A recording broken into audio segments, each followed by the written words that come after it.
Hello, I'm Old Speaks. If you're new here, like, subscribe, share. How you doing, Miss Phoenix?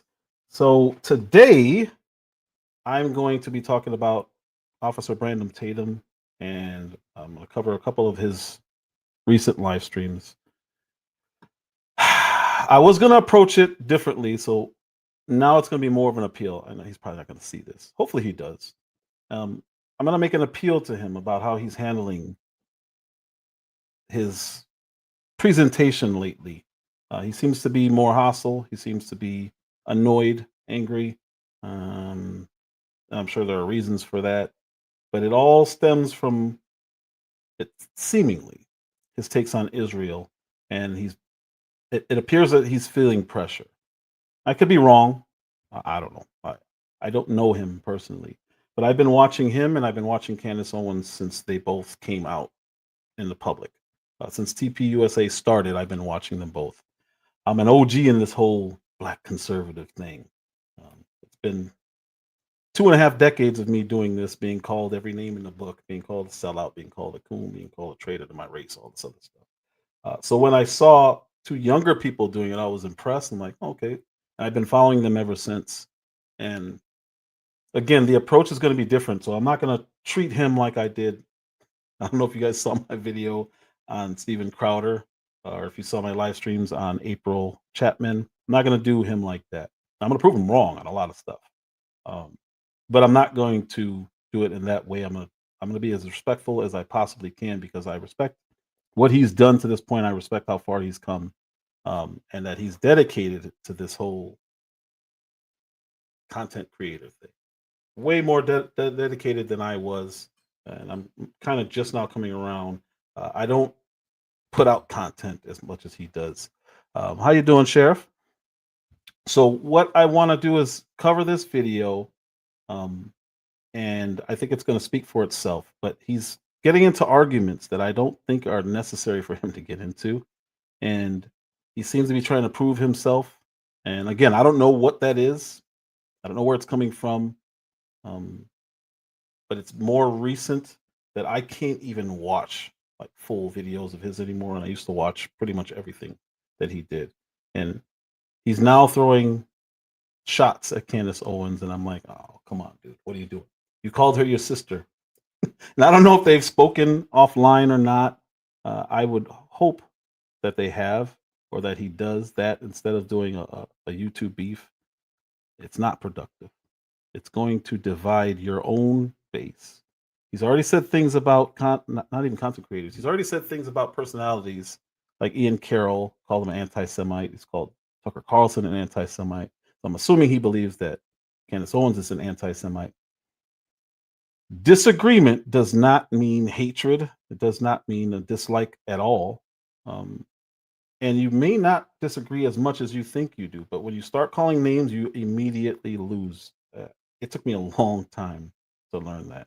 Now, there's some times where I don't care if I lose or win. I'm going to troll people. But usually there's a more personal thing involved in that.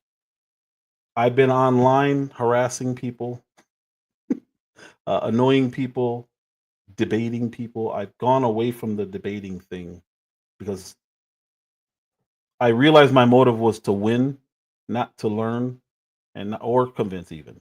But I don't think that I should be purposely trying to turn people or change people's minds when it comes to politics, especially. I just want to provide information and hopefully make you think a little bit differently than you thought before. That's all. My real goal has always been, well, not always, for the last 5-10 years, I've gone away from bothering people online when it comes to politics, and again, trying to win. I don't need to win anything. What's going on, Uncle L? I'm not trying to win. I'm really not trying to win, because you don't really win anything. All you do is win somebody, and you push them further into their own thoughts, because you're insulting the people for the most part. You're insulting their intelligence. If you're not outright saying it, you're saying I'm better than you. I got you. And again, I just want to share my opinions, and you don't have to agree with them. My next live stream is supposed to be today, but the next one's gonna be, I'm gonna ask Black Christians. Hopefully, I can get some to come up, and ask them why they vote Democrat. I'm doing open panel, which I don't do very often, and I want to discuss that, and hopefully I can get some people to come up here and realize that I'm not trying to turn them, not trying to convert them. Now, I don't mind if they convert, but I'm not. That's not my goal. My goal is to learn why do you think the way you think, and then tell them how and why I think the way I think, and that's it. And again, hopefully everyone learns from that. So today we're going to go over this presentation in a respectful way. Again, unlike what I did to Crowder, unlike what I did to April Chapman, I actually respect this young man. He's younger than me. I've watched him come up, and I don't think he sees. I think he's too close. I think he's too close, and he's not realizing how he's coming across to his own people. I mean, I watched him literally say, you know, tell a person who was going to unsubscribe to go away. I don't need you. I got 3 million followers. Dude, not a good look. You do not want to go down that path, because other people are going to see that and say, oh, well, you don't care about my opinion about you. I'm your supporter. You got to start looking at it a little bit differently. And again, this is no disrespect at all. He's a grown man. He's going to do what he wants to do. But hopefully, somehow, some way, he sees this and looks at things differently, because that's what I want to do. I want to present to him a different perspective on how he's moving and what he's doing. So without further ado, let's do this.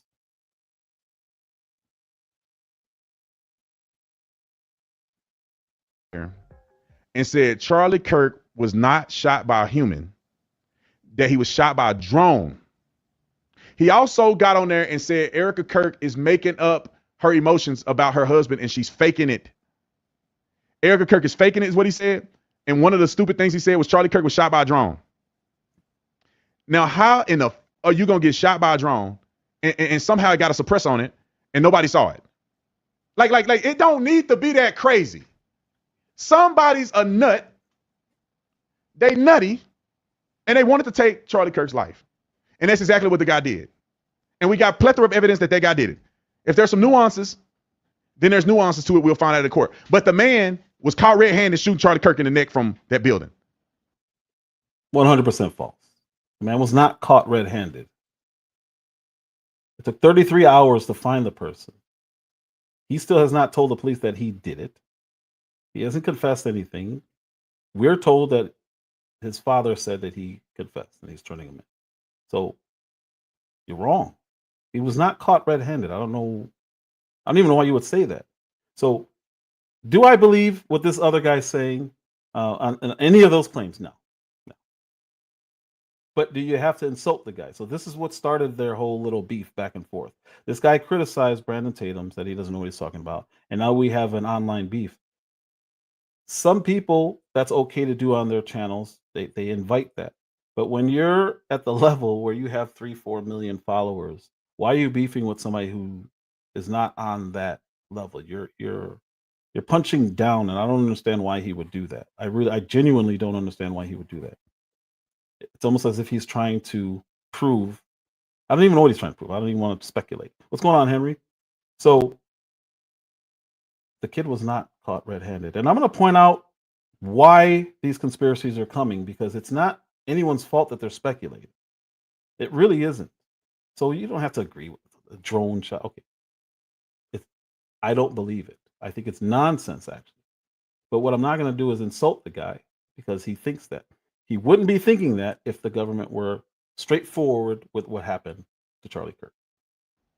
But this guy's a nut. And so I made the video. We got the original. See, this is why I pay y'all the big bucks. We got the original.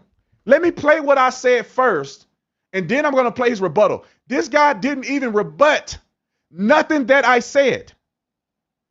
Roll the clip. Do you really think a human being shot Charlie Kirk? Let me explain. Okay.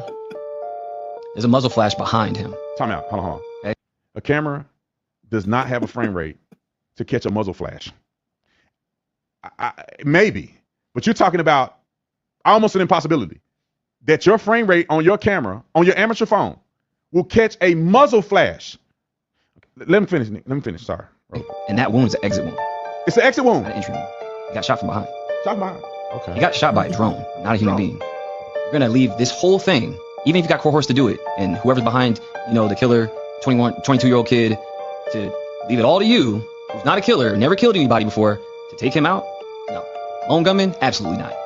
So Absolutely not. why wouldn't you use a drone, right? So there's a muzzle flash behind him in a vent where no human being can be placed there. So wouldn't you just put a patsy up there and the shot goes off? There he is. Right. Meanwhile, you got hit from the back. Nobody's even looking for a drone. No, you're not even thinking about that. One perfect shot. You only need one shot. You're telling me a kid with a lazy eye changes clothes, goes to the roof, takes the shot, perfect shot, changes his clothes again, disassembles the rifle, and then throws it in a bush? Yeah. Oh, yeah, well, mind you, puts the rifle back together again, then throws it in the bush. And do all that in record time. Okay. So he wrong about almost everything he said. If this is first of all, we know it's not an exit wound, right? We know it's not an exit wound. We know it if you do a little bit of research and not be stupid and play spooky music behind your stuff. And here's already my problem with this. Why are you doing this? What this guy's saying is clearly based on nothing as far as this stuff goes, because he's going to make some real points. He made a really good point there about disassembling the firearm, but when you reach a certain level, there is no reason to get into a back and forth over silly stuff. There's no reason to do this. I don't understand why he's doing this. And it's degraded into them insulting each other. But this isn't the only person that Brandon Tatum's doing this with. And that's why I'm bringing this one in particular to light, because of how ridiculous it is. And what's going to happen is people are going to start looking at him Brandon Tatum differently, because they're like, why? We don't care about this. I don't want to hear you explain that it wasn't a mini drone this big that sniped a human being. Like, okay, let that guy be wrong if he's wrong. Let him throw weird stuff out there. Why do you feel the need to spend time doing this? Calling him names, calling them stupid. And he's gonna do a lot of name calling, and not just to this guy. He's gonna start calling his own audience names. And that's where I think he's going wrong. You don't have to defend everything. And every time you do, it's getting more and more cringe, because you're sitting up there making these faces like, oh my God, oh, that's ridiculous. When the guy's talking, you look petty, and it's not necessary. You'll know that it's not an exit wound. He won't correct it on his social media. He's still on people telling people it's an exit wound. If a bullet go through and through and it does the damage that you see it do to Charlie Kirk and it exited, it's going to hit somebody else. You think it went through and through and vanished? Well, anybody that know anything about ballistics and firearms, this right here is not a perfect shot. This was a effective shot. It wasn't perfect. More than likely, he was aiming here and he went low, or he's aiming here and he went high. There's multiple reasons why that happened. One, because he didn't zero his rifle from 200 yards. He probably zeroed at 100. He didn't account for the holdover. At a distance like that, a person who's an amateur who don't have a right breathing or trigger pull, or if the ammo wasn't loaded right, it's a few different variants, or his optic was off because he banged it around because he don't understand how ballistics work. He could have been shooting for the chest and it missed, and it barely got him here. If it could have got him here, and it'd have passed him like they did with Trump. So it wasn't a perfect shot. All right. Everything he just said was correct. But he's leaving out the fact that the government says a 30-06, which is the one to the right. Might be on you guys left. The big one is a 30-06 round. That little one down there at the bottom is a 5.56 round, which is the AR-15 round. 30-06 hitting a man in the neck is not just gonna do what it did. It can damn near take your head off. Where he got hit, and then they keep saying there's no exit wound. It is almost impossible for that round, for that bullet to not go through. I was actually watching John's show last night, and they were shooting different firearms, and they were shooting through pumpkins. And I don't think they ever got to the 30-06. But the 5.56 went through 5 pumpkins, I believe it was. The 308, I believe it went through 6 or 7 pumpkins. Now there's no bones in pumpkins, I get it. But to show the force that things are moving, that these things are moving, claiming that gun was a 30-06 with that size of bullet. I don't know if you guys know anything about bullets, so I'm going to explain something really quick. The very bottom, if you flip that bullet this way, you'd see a little circle. All right. When you pull the trigger on a rifle, a pin hits that circle. When it hits that circle, it creates a little ignition of a thing called a primer that's on the other side of the little circle. that creates essentially a mini explosion with the gunpowder. All of this is in those casings. The gold stuff does not fly when you shoot. It's only the little copper thing on the top that flies. The gold stuff is full of gunpowder, and a chemical is created when the primer, or the chemical is created when the primer ignites it. It creates a gas and it pushes the bullet out. And that's how some bullets go further, and some bullets have more force when they hit. That's what happens when you shoot. The 5.56 will go further, straighter for a long time, but that 30-06, when it hits, is going to take you down. But you're not going to hit somebody in the neck and have no exit wound. There's no bone back there. Now, based on what the government says, the angle that it was shot, which was almost directly ahead in front of him. If it went through here, I could see it hitting the spine, whatever. If it went through here, I could see it maybe hitting a trap, or I don't know what you call the bones back there. I don't believe that there's any way anything can stop a 30-06. You can shoot through metal with a 30-06 at that same distance. You can go through a 1/4 inch thick metal plate with a 30-06. You're telling me that Charlie Kirk's bone somewhere in his neck stopped that bullet? I don't believe it at all. There's no reason for anybody to call what I'm saying right now ridiculous. It's an opinion. I could be wrong. I don't think I'm wrong, but I could be wrong. I could.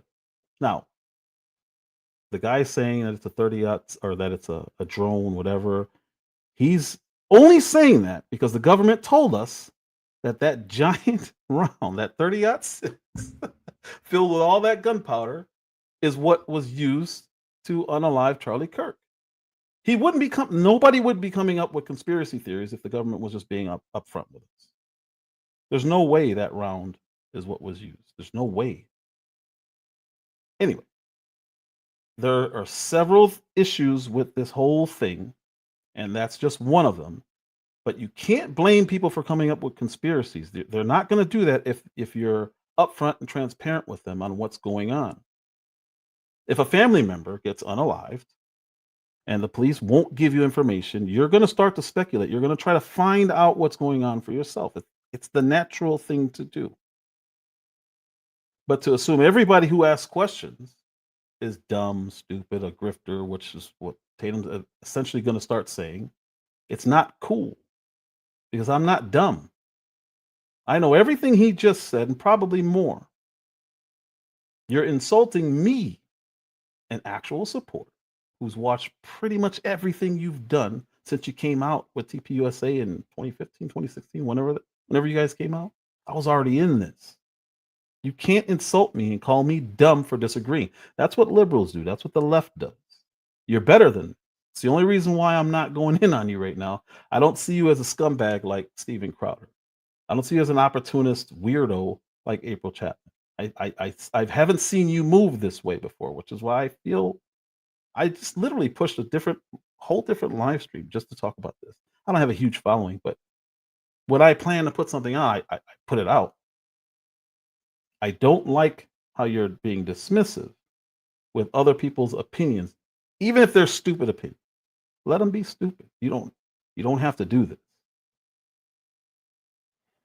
I made the video. Look at his rebuttal. Now, listen to what he said and all the stuff I just said, and tell me did he address anything that I said in the video. Pull it up and roll it.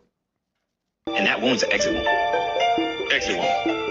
Mr. Tatum, you have been selected. Now that was Tatum doing a reaction video to one of my viral videos on the Charlie Kirk situation, which we can all agree there's more holes in that plot than a Tubi movie, but why is he so sold on the official report? Now that was one of the videos he responded to, and including this one where he commented, I was being mindless, giving my thoughts on Erica Kirk, in which did 8.8 million views. Now in those videos he said I was dealing in conspiracy theories, but here's the thing, everything I said in those videos were either factual or opinions in which Charlie Kirk was all about. Or conspiracy. So to that guy's point, he just said, I'm just giving my opinion. Now, I'm giving you facts, and then I'm giving you my opinions. I don't know if he distinguishes them. I don't know who this guy is. I know he's a TikTok guy. Now, apparently, he's gotten 8 million views on a video. That's awesome. It's amazing. Doesn't make him smart. Doesn't make him dumb. It just is what it is. But why is Brandon Tatum getting worked up over this. Right? So let me show you my list. So you, a former cop, probably the worst I've ever seen, do know how people get convicted if there's no solid eyewitness. It's a little thing called evidence. So let's run down some facts, shall we? Did Tyler Robinson go to Utah State University where they have a CIA program called the Center for Anticipatory Intelligence? True. Was George Zinn a distraction saying shoot me while he was getting arrested while Tyler was getting away? True. Was there Google search? So already he's making these faces like what he's saying is ridiculous. It's not ridiculous. How many times does someone get unalived in front of you and somebody else not only takes the blame, but starts saying, take me, I did it. Clearly a distraction. From what? You can't dismiss it and do this. You look ridiculous now. Because what he's saying is 100% true. Why would anyone, first of all, the timing makes no sense. You just watch somebody get unalived right in front of the world, and somebody takes full credit for it and starts yelling, it's me, and his pants come down. Why? It's clearly on purpose. It is a distraction. We don't know who this guy is. You know what? He can't be interviewed. You know why he can't be interviewed? Because they arrested him a few days later. So they let him go for this because they realize, oh, this guy's crazy. Supposedly he's crazy. And then they pick him up on child images and video charges. So he's never going to be able to be interviewed. Nobody can say, hey, man, why would you take the blame for something on the spot? You just witnessed this. Why would you take the blame and put your hands up and yell, I did it? Why would you do that? What is the motivation? How did you know to do it? Why? Like, it doesn't make any sense. There's no logic that can have somebody on the spot just willy-nilly deciding to take the blame for something that they didn't know was coming. Unless you knew something, you had to know something. Like, that's not a normal reaction from any human being, even a crazy one. Even a crazy one. That Zen thing is a big deal. And you can't do this like it's a dumb point that the guy's making. What he's saying here is also true. There were Google searches for Tyler, and I believe Charlie Kirk, or whatever the Google searches were. It was one was in August and another one was a week before this happened. Why? You can't just look that up. You can look this up. And then it brings more questions, which is why I say the government has a responsibility to be as transparent as possible. You're not ruining a case by putting out information, especially while they were having a literal manhunt. They're supposed to put out information to help find the guy. So every time they say, "Oh, well, you're risking the investment," no, you're not. Not if it's true. You're not. Search spikes of Tyler Robinson and Charlie Kirk months before the shooting in the DC area. True. Are you a critically thinking individual who does their due diligence? False. Because if you did, you would know I'm one of the main reasons why Trump is in office to this day, being that my story on Kamala Harris was featured on New York Post, Forbes, and about 100 other outlets, but she tried to turncoat me in this email trying to pay me off for her support, in which I exposed in another video severely damaging her campaign. But you call me a conspiracy theorist, you're no better than the mainstream media at this point. You mean to tell me that this World War I weapon that Tyler got from his grandpa and conveniently doesn't have a serial number fit perfectly into his backpack? Not sure why. You see his face? So he said, doesn't have a serial number. Brent Taylor, oh, does it have a serial number? Like, it's a ridiculous thing to say. It's not a ridiculous thing to say. You look crazy when you do this because you're wrong and you're trying to be condescending at the same time. Because that's been debunked. Literally. The gun Tyler Robinson used to assassinate Charlie was old, predated serial number of mandates, making the weapon impossible to track. So why did you make this face when he said that? Severely damaging her campaign, but you call me a conspiracy theorist, you're no better than the mainstream media at this point. You mean to tell me that this World War I weapon that Tyler got from his grandpa and conveniently doesn't have a serial number fit perfectly into his backpack? Not sure why, because that's been debunked. You look like a fool when you make these faces, and you're the one who's wrong. You got to stop. This guy just now said he's the reason why Kamala lost. So why are you arguing with somebody who would say something like that? Let him have it. Let him do what he's doing. You look crazy for arguing with this guy. You mean to tell me that you believe in a government that had a hand in the MLK and JFK assassination, but we're drawing the line at Charlie Kirk? Got it. Now, let's do some quick numbers because something's not adding up. He has 2.3 million followers on Instagram, right? And that engagement he is getting on that video. I skipped that because all he's doing now is talking about numbers and how his numbers are better than Brandon Tatum's. And Brandon Tatum's got fake numbers. That's not important. But who's going to argue with this? Brandon Tatum. Why do you care what this guy thinks about your numbers? He responded to me, he's getting completely cooked by his own audience. Just pause and read. The loudest one in the room is the weakest one in the room, and usually wrong too. Word of advice, next time, don't bring a butter knife to a gunfight. Yeah, this guy's insufferable. He's wrong about everything in that video. Talking about he's a big responsibility for Kamala Harris, or for Trump getting elected. Bro, most people on this page don't even know who you are. So they only know who you are because I'm saying something. And then let's go down the list. You're trying to suggest that I have fake followers? So here we are. Instead of addressing the points the guy made, he goes to the most ridiculous points. And then he starts talking about himself and his numbers. What is this? What are we doing? Why didn't you address the other stuff that he was talking about? Specifically, the serial number. You made a face as if he was wrong. Prove him wrong. This is your video. I think he was live doing this. It's yours. I linked this video and I linked another one in my description. Because I want you guys to see the whole thing. Now, this video is only like 15 minutes, but it was part of a live stream. So he clipped it out, which was perfect for me. So I don't have to play the whole thing. I can speed it up and I can play it and move on. But you're dismissing what this guy's saying. And a lot of it can be dismissed, but some of it can't. And now you're going to argue over the Kamala Harris thing and your numbers and not address the gun. He was right about the gun. He was right about why are you all of a sudden accepting the federal narrative? Since when? But he's going to touch that and be wrong. Like, is that what you're trying to suggest? Never pay for a follow a day. I don't even have to go through that. He go and pick a video that I just put out before it can even get some momentum, and he goes, "Look at the." Why are you defending? What are you talking about, bro? I got 2.3 million subscribers. I got way more subscribers than you, and my videos do way better than yours. So now it's a pissing contest. You're not actually addressing the actual points that are important to other people like me. I'm not watching to hear you try to argue numbers with this guy. I'm watching to see if you can prove him wrong, how you can prove him wrong, and maybe you can influence what I'm thinking. Nobody wants to be a conspiracy theorist, but there aren't very many conspiracies that haven't come true over the last 20 years, 50 years, 60 years. A month ago, when we were doing the numbers, we had about 170 million views. I mean, like 170 million views in a month. It slowed down a little bit more recently because we had the transition and we didn't post as much. But I still, even not posting as much, probably got more views than this guy has because my stuff is legitimate. And then he goes and makes up all these claims about nothing that I've mentioned. Nobody mentioned MLK and nobody said the government was perfect.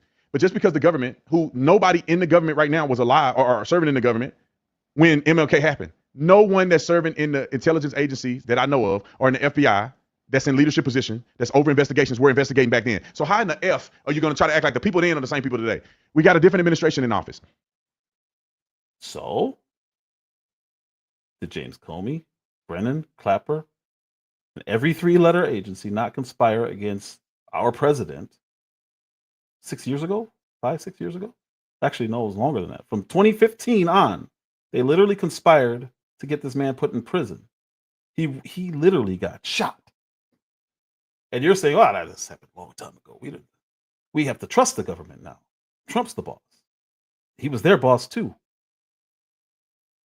I don't know how someone on the right, after everything that's happened, even with COVID and keeping 501c3 or even flat out rejecting status only to right-wing groups, how the IRS went after people. Like, there's so many things that have happened in the government, even under Trump, because they were a swamp. That him dismissing it makes him look crazy. So we didn't see January 6th. You didn't see them try to blame him, even though there were 26 FBI agents assets in that crowd. It was Trump's administration. So what, we can't say anything because it was under him? Dude, you sound crazy.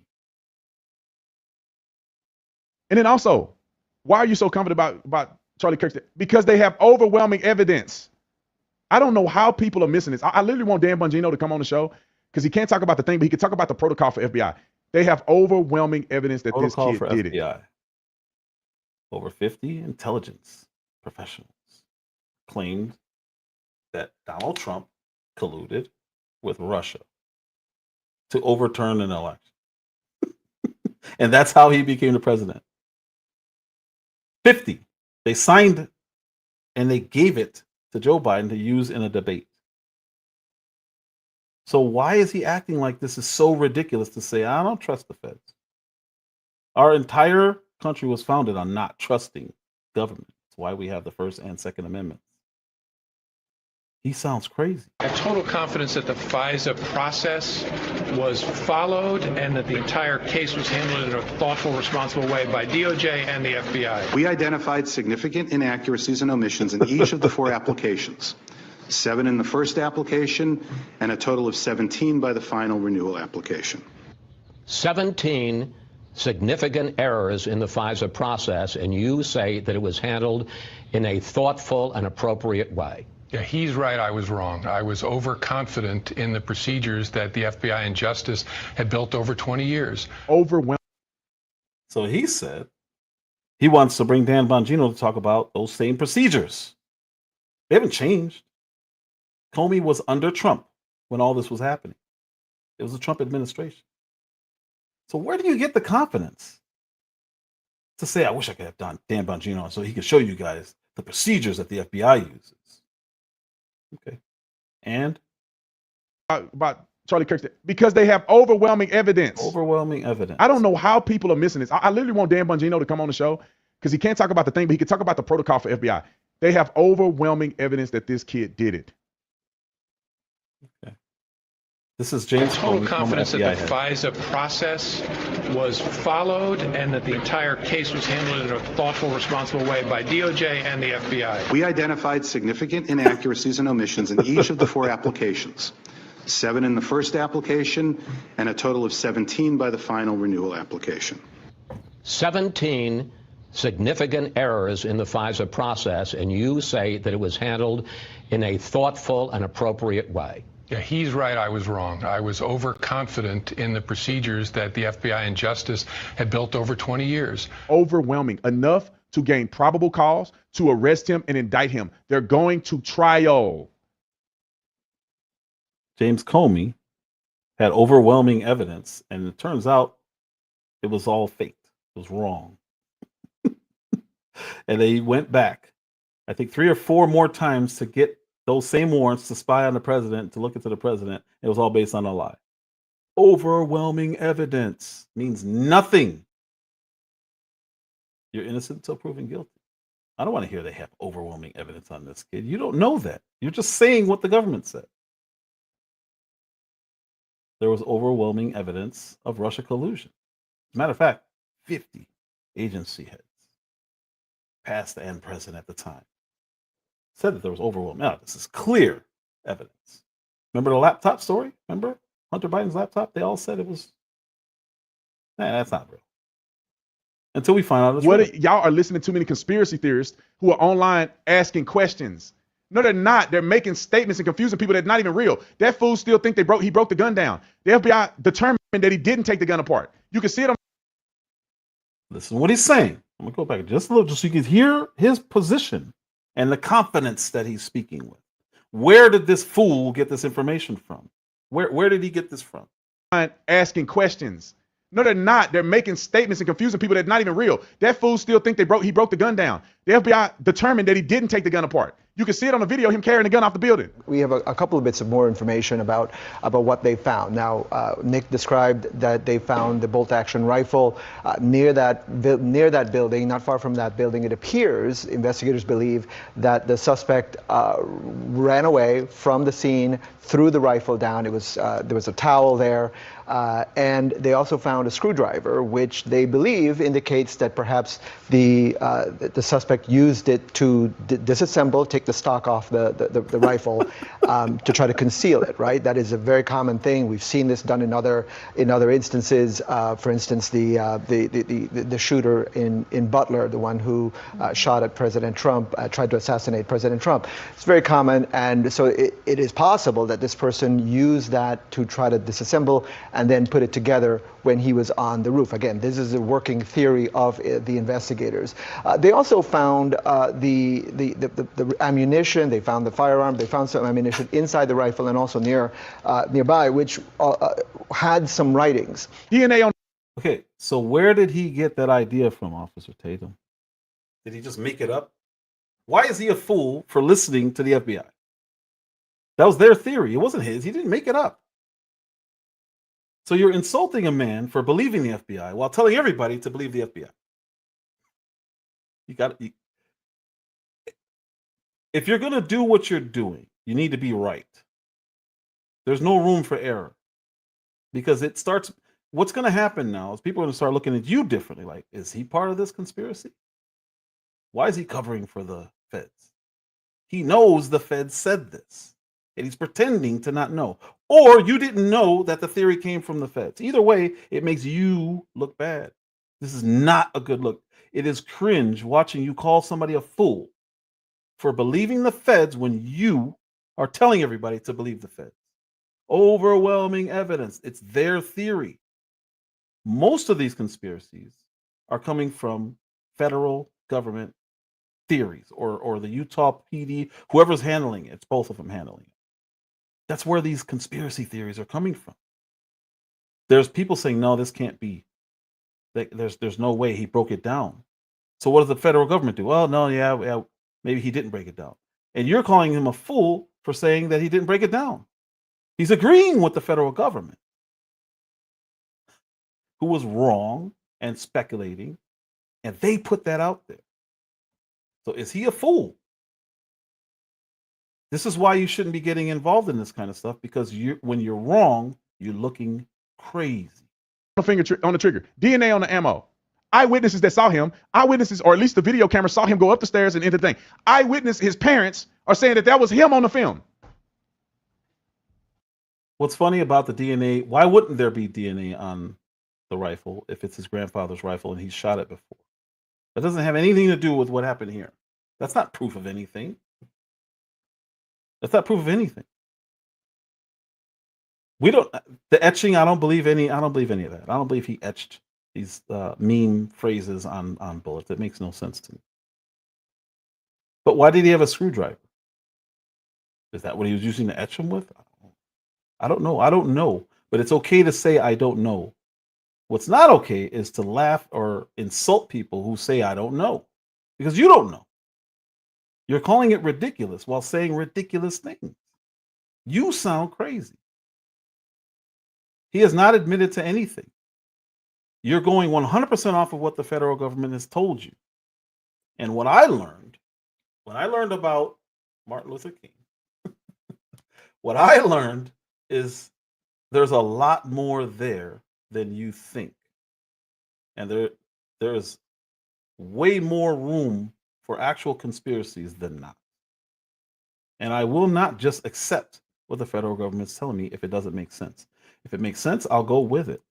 And then I can sit there and patiently wait for the trial and hear what they have to say. But now they're doing the trial without him showing his face. Why? Everything they're doing is suspicious. And you can't get mad at people for saying, hey, that's suspicious. They got to video him at Dairy Queen. He lived like 200 miles away. Why would he be at Dairy Queen? That's the question. How often do assassins go and have ice cream after assassinating someone? That is weird. Because the exact thing you said, because he lives 200 miles away, why would he be at Dairy Queen? Why are you making that point as if that's a good point for what the feds have told us? They didn't say anything about him being at Dairy Queen. They released that after Candace Owens released it. She got that from somewhere, and all of a sudden, yeah, he stopped at Dairy Queen. Why didn't you say that before? And it is not weird to ask these questions. What's odd is you're asking the same questions, but you think you're being logical and the other people are crazy. Wearing the same stuff that they saw him wearing earlier. No, it's not the same stuff that they saw him wearing earlier. It's stuff that he was wearing the day before. But wait a minute, he's never been to the campus. This is what we were told. You see why this is all a problem? And it's not because people are asking questions. It's a problem because the government, federal government, the feds, were saying things that were either wrong or lies. It's okay to be wrong. But it's not the same stuff he had that day. It's not. You're wrong. With the same Converse, which they got shoe impressions of. They got DNA evidence of. They got a palm print of. They got overwhelming evidence. They got text messages. They got Discord channels. Discord says that's a lie, Officer Tatum. Discord said, no, that's not what happened. Discord was not used by Tyler Robinson to either plan the murder of Charlie Kirk or hide the evidence, TMZ has learned. Discord person tells TMZ, in the course of our investigation, we identified Discord account associated with the suspect, but have found no evidence that the suspect planned his incident or promoted any violence on Discord. So while you're throwing out these facts, you can't be wrong.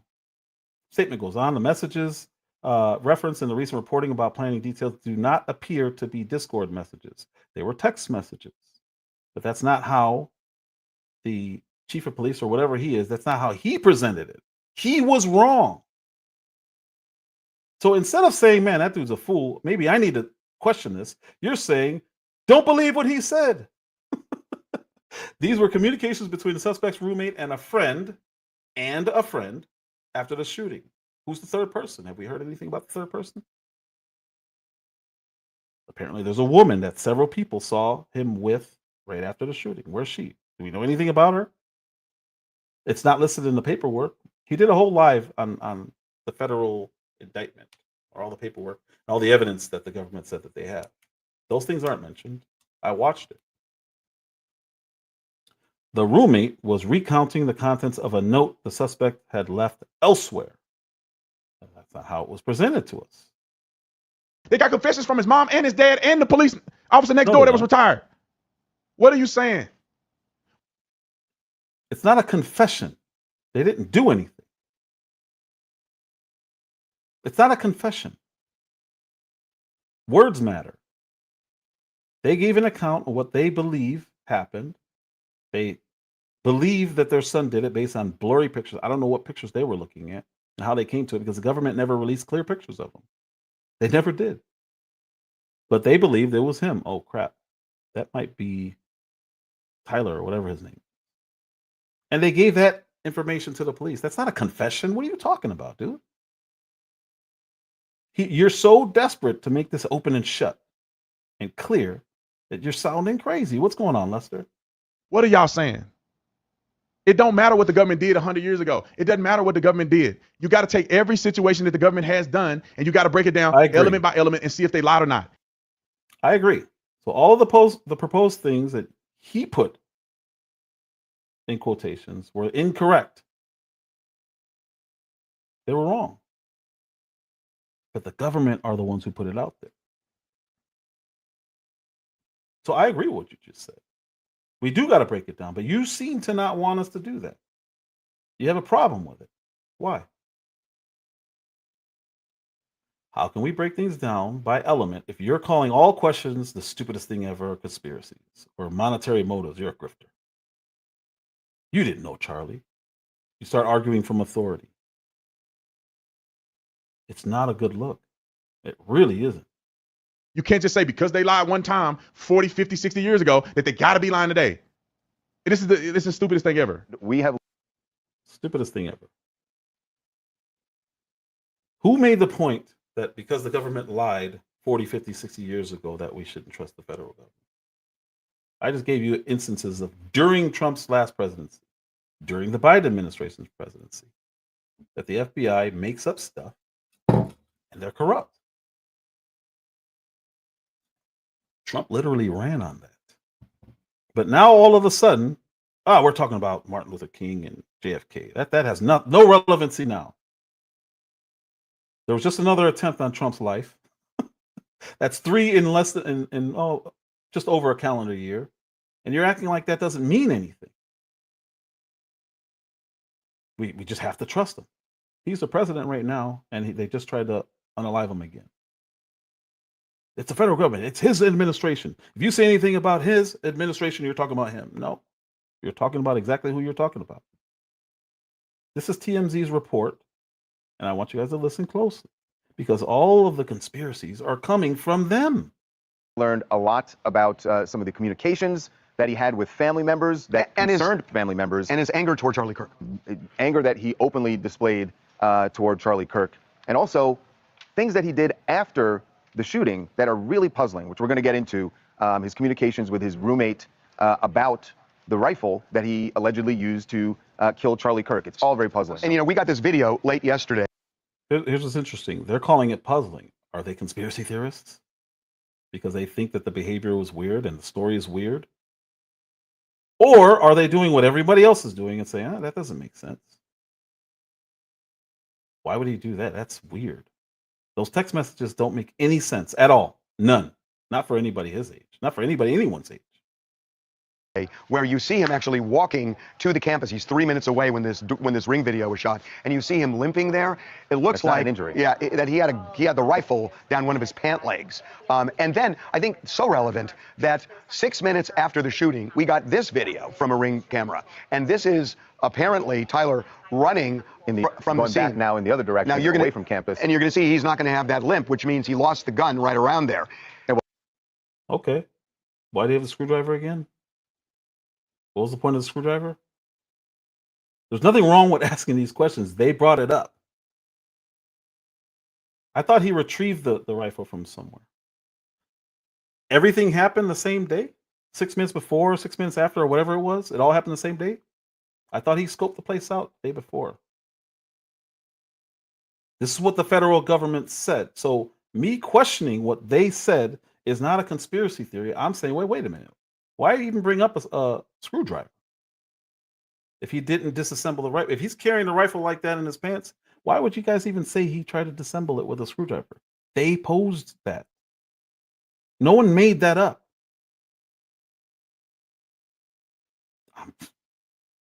Am I being a conspiracy theorist for questioning? Like, wait, your story doesn't match with what I'm looking at right now. Let me put it this way. If he did not go to the school the day before or had never been to the school before, like the FBI said, how did he know where to go to get a shot on Charlie Kirk? If he just got there 6 minutes before, how did he get to his position? Know the route to get to and from his car, know where he was going to leave the weapon, leave it for whom? I don't know. It wasn't for himself. You're about to hear them talk about that. So you're telling me that anybody, Lester, Henry, Miss Just J, Uncle L, if anybody can just go to any school and know where to go, know where to climb, know how to get to a vantage point that would give you a perfect shot on somebody who's going to do something later on that day. And you've never been to the school before. How? How would he know where to go and set up? He's never been there before. Did he get blueprints? Did he look it up online? They've seen other searches that he did. Why wouldn't they tell us that? It's not in the evidence. Can they just throw that out after the fact? It's weird. It's weird to believe that a man just showed up at a building, knew exactly where the best vantage point was, and he could tell where the best vantage point was, but security couldn't say, that's the best vantage point. Maybe we need to go check that out. Hey, fly a drone over that to make sure there's nobody there. So a 22-year-old kid can figure out the vantage point, best place to be, and his hired, paid, apparently very good security didn't think to do the same thing? Aren't they supposed to think like a sniper? I don't care if there's two guys. You're going to look around and say, hey, that's probably the best place. If I'm going to do something bad, maybe I should go over there and just check it out. Maybe I should fly a drone over there. and just leave it up there. Make sure nobody takes the best vantage point and takes advantage of it. Same thing happened with Trump. The best vantage point had nobody near it. There's nothing wrong with questioning this stuff because it's illogical. Well, we now know because they revealed where he dropped the gun. It's basically between the campus and those houses there. So this leads us to Tyler Robinson's roommate. Right. And so Tyler Robinson. I want you to think about what he just said, because again, that doesn't make any sense. Go back just a little bit. Listen to what he's about to say to you guys. So he hobbled over this way with the rifle in his pants, right? On the way back. There. And well, we now know because they revealed where he dropped the gun. It's basically between the campus and those houses there. So this. He was almost to his car. Why would he drop it there? Why not just keep the rifle and keep running with it? He kept it up to that point. Just keep it and get in the car with it. Why would he drop it in the woods when he's almost at his car? According to them, he's almost at his car. I'm gonna drop the gun now. For who? For what? Why hide it? Why not take it? It's your grandfather's. You got to give it back, right? That's what he said supposedly in these texts. The story doesn't make sense. And me questioning it does not make me a conspiracy theorist. You not questioning it makes you the conspiracy theorist. Because you almost have to blindly accept something, a conspiracy, to believe this stuff. It doesn't add up. It doesn't make sense. Listen to what they're about to talk about.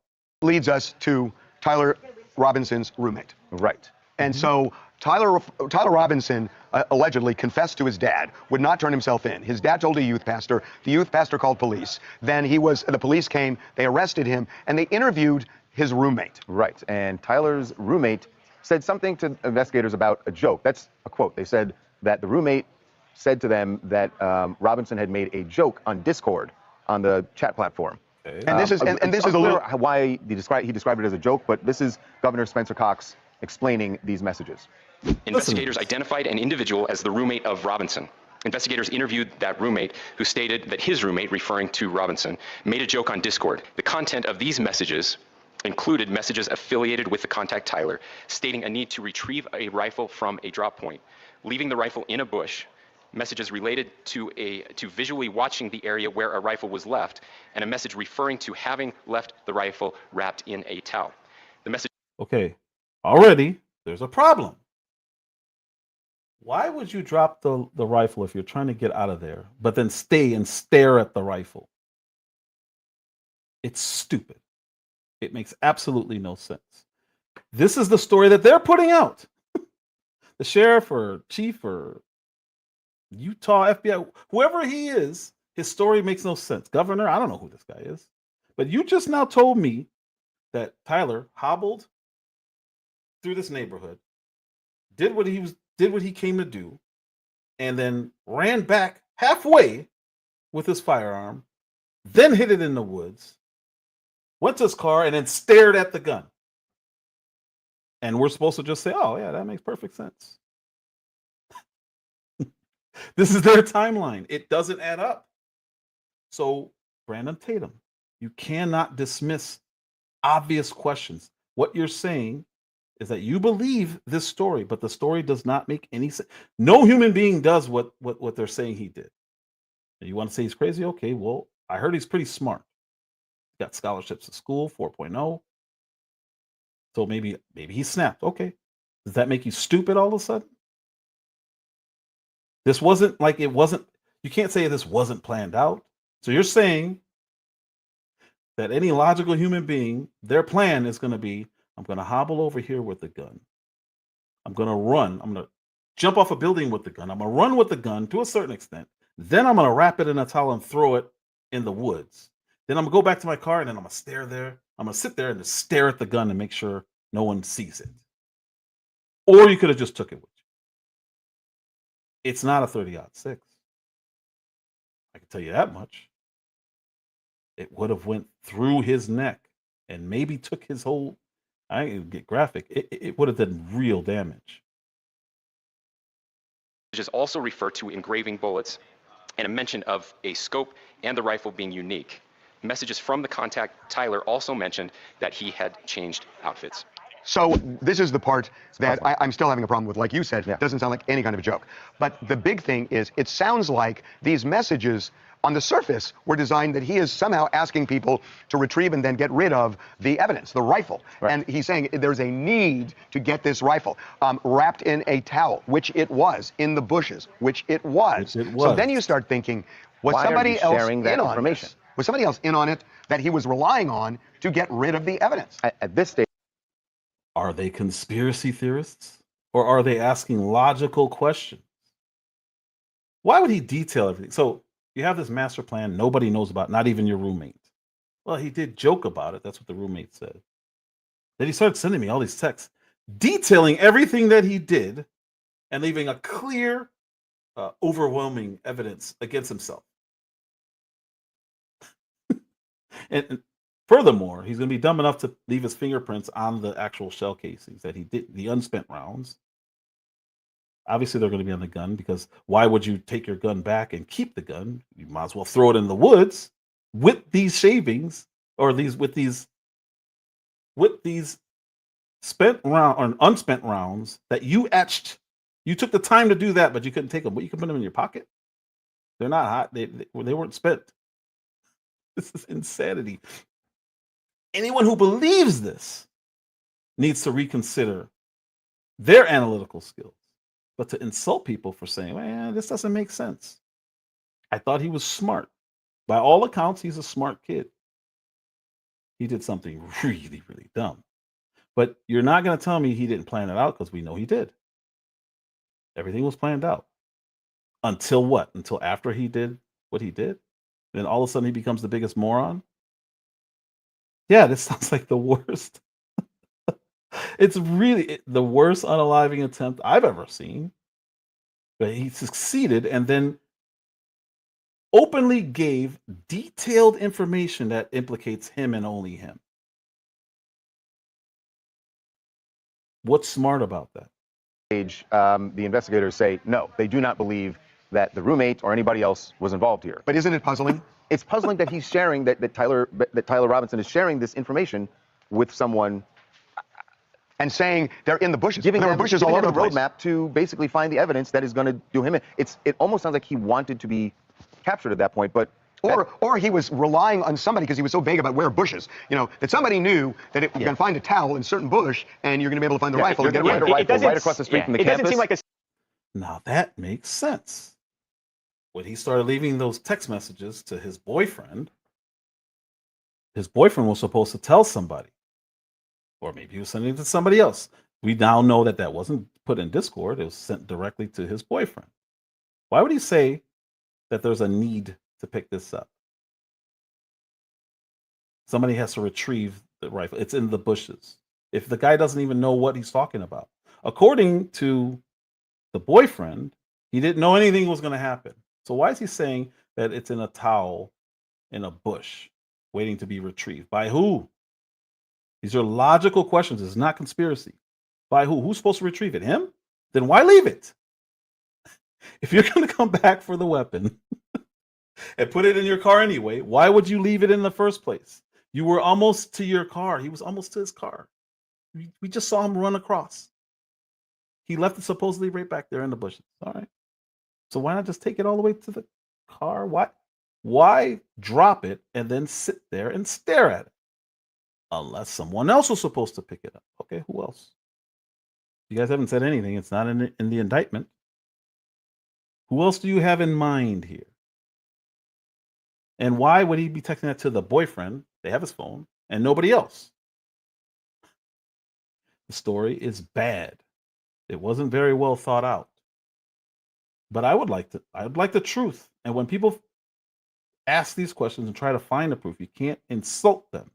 And that's what Brandon Tatum keeps doing.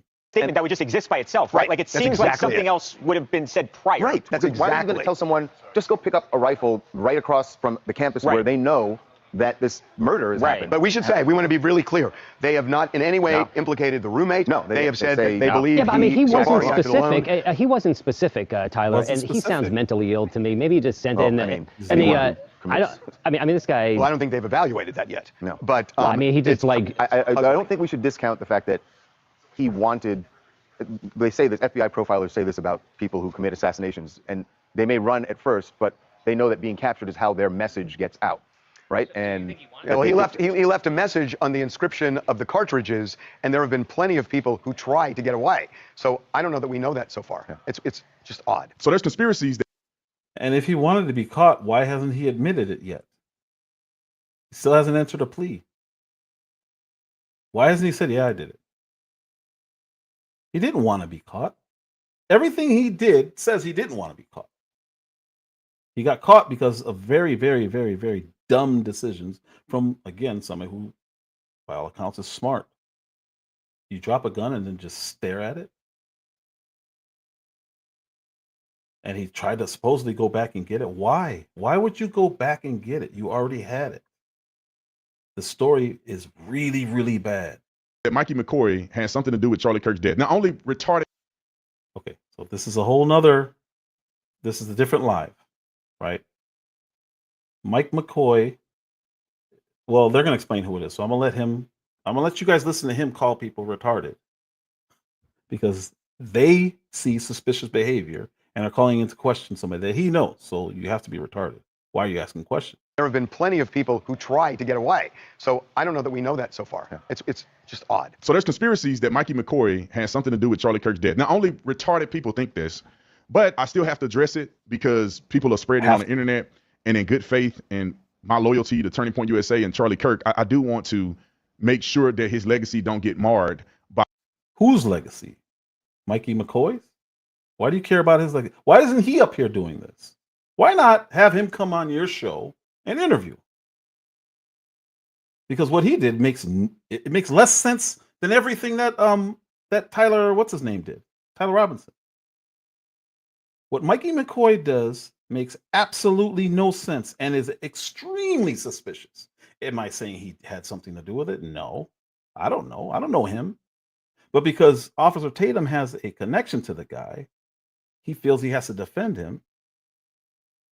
I would never defend what you're about to see. It makes no sense. There's no logic to what this guy does. Idiotic individuals who spend the majority of their time pushing conspiracy theories. Now, conspiracy theories are lucrative. There are two different ways to look at this. You have conspiracy theories being lucrative is the reason why people push conspiracy theories. Then you have other people who cannot compartmentalize what they see and compartmentalize that in reality, which means that they are refusing to believe that a nut job who is infused with hatred against Charlie Kirk and against conservatives, who was dating a transgender and decided he was going to take Charlie's life because of those things. They cannot put that in perspective. So they rather believe a conspiracy than to believe what's in there right in front of their faces. So, or they don't believe the story because it doesn't make sense. There's another option there. You don't want to dig in. You want to accept this and move on. Cool. You can do that. But calling people retarded and conspiracy theorists because they're questioning a narrative that is extremely flawed is not on them. It's on the communication. That's it. Oh, it's a couple clips. The first is the guy, Ian Carroll, which if you're unlucky to follow this guy, which I have no idea how he's even relevant because he's a complete anti-Semite. Okay. Let's say he's an anti-Semite. What does that have to do with anything? Why even throw that in there? First of all, he's not an anti-Semite. I've never seen him say anything anti-Semitic. And I've been paying attention to him for a while now. He seems to be one of the nicest guys on the internet. And all this guy does is question things based on what he sees. And even in this video that we're about to see, he doesn't say anything wrong. Nothing. He doesn't say anything wrong. But because Brandon Tatum thinks he's an anti-Semite, I can't believe I have to respond to this. You don't have to respond to it. You don't have to respond to any of this. Let them do what they're doing. But you're the one looking crazy because you're about to make. I'm going to let you guys see what he's about to do. This is insanity. Made a whole statement about the suspicion of Mikey McCoy, which is Rob McCoy, Pastor Rob McCoy's son. Now, context real quick before we start this is that I know Rob McCoy. I've been around him. I spoke at his church before. I've been to events with Rob McCoy. I've been at dinner with Rob McCoy. I mean, you name it. I have had exposure to Rob McCoy on multiple occasions. And therefore, I can in part vouch for his behavior and vouch for his intent to a certain degree. Somebody like Ian Carroll has never met Rob McCoy a day in his life, but he's going to attract a certain character trait to Rob McCoy without knowing anything about him. Okay. That's called an argument from authority. What he's saying is, I personally have firsthand knowledge that you couldn't possibly know. Therefore, what I say has more credence than what you say. That's an argument from authority. It's a bad one because you weren't there. You don't, just because you know the guy. You know how many parents know their kids and their kids do something unthinkable? What does them knowing their child have to do with anything and what they could have done? So that type of argument is horrible. And what it's meant to do is discredit the other person, not strengthen your own position. And your own position is, I can vouch for his intent or for his behaviors. Really? How? Were you there? Did he express those to you? Or you just know the guy? Anyone who would say, I'm going to vouch for that person, be careful. There's a lot of mobsters who vouch for snitches and lost their lives vouching for a stranger. Whether you know them or not, you don't know them. But I want to play this clip because there are some things that I need to address that could be suspicious, and there's some things that are flat out just blatant stupidity. Roll the clip. Can't wait to Didn't we just watch Rob say? Justin's the CFO, chief financial officer, and Mikey's the chief of staff. And I'm watching, the minute Charlie was shot, he called me, says, Dad, Charlie's been shot in the neck. Please call every pastor and pray. The minute Charlie was shot, he called and says, Dad, Charlie was shot in the neck. Please call every pastor and pray. The minute. Okay. Do you have to take that literal? No. Is there anything wrong with taking that literal? No. What's wrong with him saying this? The minute that Charlie was shot, Mikey called me and said, Dad, Charlie's been shot in the neck. So was he on the phone with you? Because that seems pretty quick. And it's hard to say he even saw that it was a shot in the neck because he was behind him. But, right, like, and he turned around within a second. But then he also says this. It's okay, son. He has wits about him. He was just directing. Directing from not the scene? Directing from leaving? I mean, he sure seemed to have his wits about him. That is true. He had blood all over him. He had blood all over him? Wait, whoa, bro. Blood all over him? Okay, Paul. So everything the pastor just said was false. Provably false. Because it's all on video. I'm not vouching for anybody. I'm not even vouching for family. I'm going to ask them and say, hey, I believe you. And then I might, go to bat with you. But I'm not going to say, hey, trust me, he didn't do it. No. I don't know. Pause it. Now, I went back and watched the full sermon that Pastor McCoy did. And in my personal opinion, it seems that Pastor McCoy either misspoke or he embellished. Because I watched the footage that Ian Carroll put out there, and I can see clearly that it does not appear at this moment of the footage that we have that we're looking at that he had blood on him and that he was composed whatsoever. So his daddy embellishing is probably the most egregious thing that you can find in this video. Everything else is nor here nor there. No, it's not. Embellishing is enhancing a story. So you're telling us that a pastor at the pulpit is just saying things that aren't true, and that's all the more reason to believe him? What are you saying? He's a pastor giving a sermon. I don't know why you had to go watch the whole sermon when you could see what he's saying, but even if you do 5 minutes before this point, 5 minutes after this point, you're watching a pastor lie, and you admit it. Yeah, pastor, he exaggerated what his son was doing there. How do you know? How did the pastor know? Nobody's there. The guy is there, and I'm going to show something that he did, but the guy is there. You just admitted a pastor lied at the pulpit during a sermon like it's no big deal.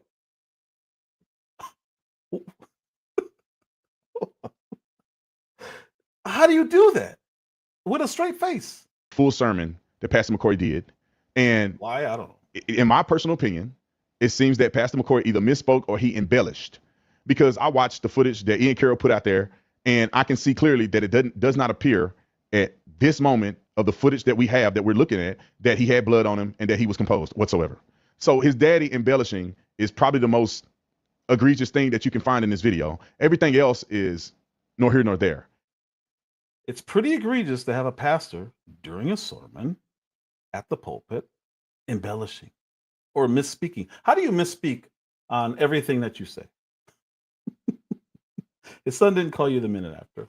There was no blood on him. He was not composed and he was not directing anything. So everything he said was just wrong. He misspoke. Come on, guys. He's a pastor. He wouldn't do that.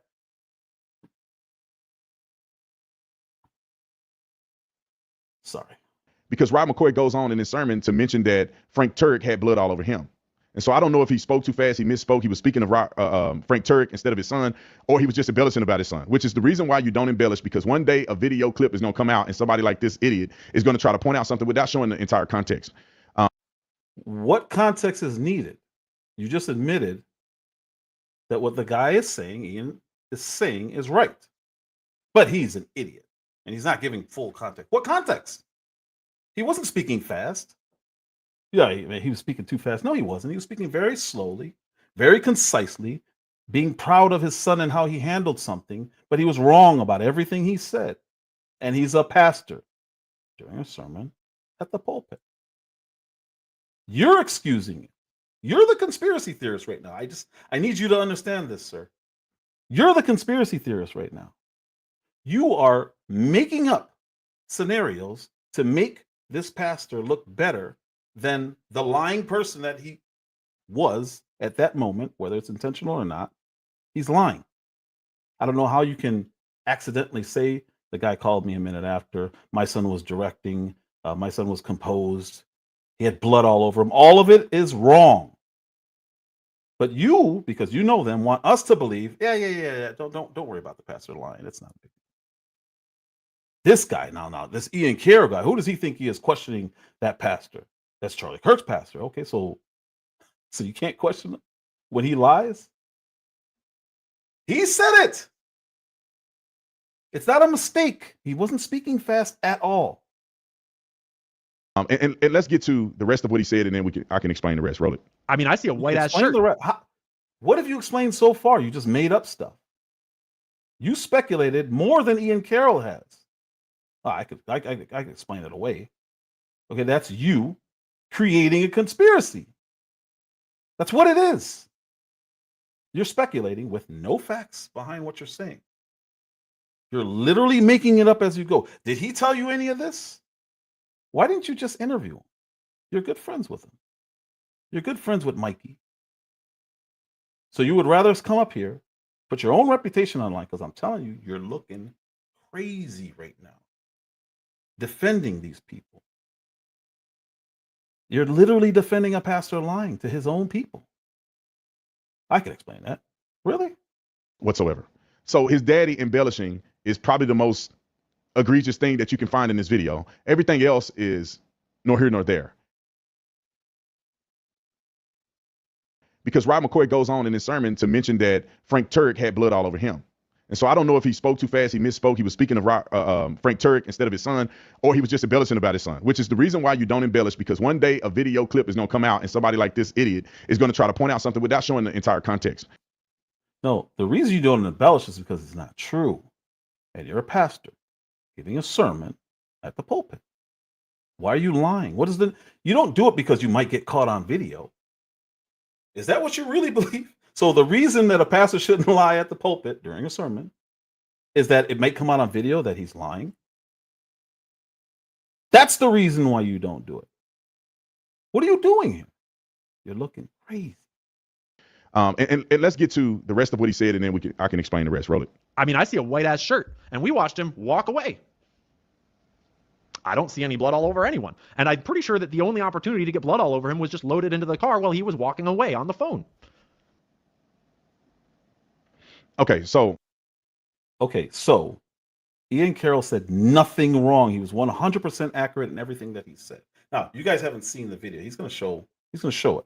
But he's going to argue things that don't matter and that weren't stated. It's straw man arguments. He creates a scenario, then he argues against it when nobody said that. Ian Carroll is simply questioning this guy who you're going to see. I don't even have to explain it because you're going to see it. But he said nothing wrong there, but he's over here calling him names. Call him anti-Semite and an idiot for daring to show the truth. That's a problem, especially if you're on the right. This is something Democrats, liberals, leftists do. You can't be on the right and be doing this kind of stuff. It's a really bad look. It's a really bad look to just hurl out insults on somebody. Try to argue from authority. Well, he doesn't even know the pastor. Who does he think he is? He's somebody who's looking for the truth. Why aren't you? What he's trying to allude to is that somehow Mikey has something to do with this, right? If you listen to some of the naysayers, they're saying Mikey's behavior was suspicious. He didn't see Charlie get shot in the neck, which this next clip that we pull up will show you exactly where he's standing at. Now, you have to be smoking crack with a little bit of meth sprinkled in it. If you somehow think that him standing where he's standing, he don't see Charlie Kirk get shot in his neck. This is the worst type of argument. You have to be the dumbest person I've ever seen to think what you're thinking right now. You're not making a case for yourself. You have to be smoking crack to believe what you believe. That is not effective argument. That makes you look crazy, petty, angry, and I don't understand why you would do this to yourself. Because nobody's forcing you to do this. But when you're wrong, you can't be wrong. When you're wrong, you look like everything you're claiming everybody else is. You look like you're smoking crack. You just literally said that a pastor lying, embellishing, adding things to a story that are clearly false during a sermon at the pulpit is explainable. You said that. That makes you look crazy. That doesn't make Ian Carroll, who's asking, hey, why is this guy up here lying? Why he's pointing out how suspicious this guy Mikey McCoy is, who's the pastor's son. There's nothing wrong with that. It's not bad to do it because he's acting extremely suspicious. Everybody in the world saw that video, and you can see the injury in Charlie Kirk and literally blood gushing out of his neck. And anybody in the vicinity of Charlie, whether you're behind him, to the side, in the front, on the left side, you can see what happened.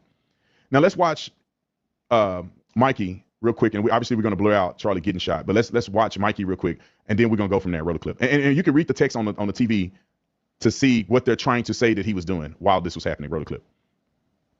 Now, before he even gets started, I don't agree with these people's conclusions, but they're coming up with conclusions because they're seeing something wrong. They're seeing weird behavior. So he's going to play the whole thing, which is fine. I understand playing this for context. I don't understand watching a whole sermon for context of a 5-second phrase that the guy said, just lying. You don't have to watch it. You don't need full context for that. For this, I understand why he's about to play all of it. And I don't agree with what the people are the conclusions that they're coming to, but you can't insult them because he's the one acting shady.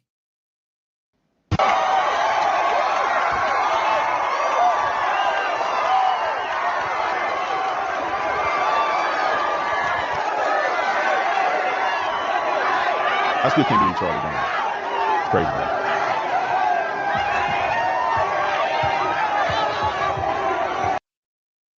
That's like rock star level stuff, dude. That is insanity. Every time somebody says, "Well, I never heard of him," that doesn't mean anything. Look at that response that he got from that university. That's rock star stuff. That's like a professional basketball game type of audience.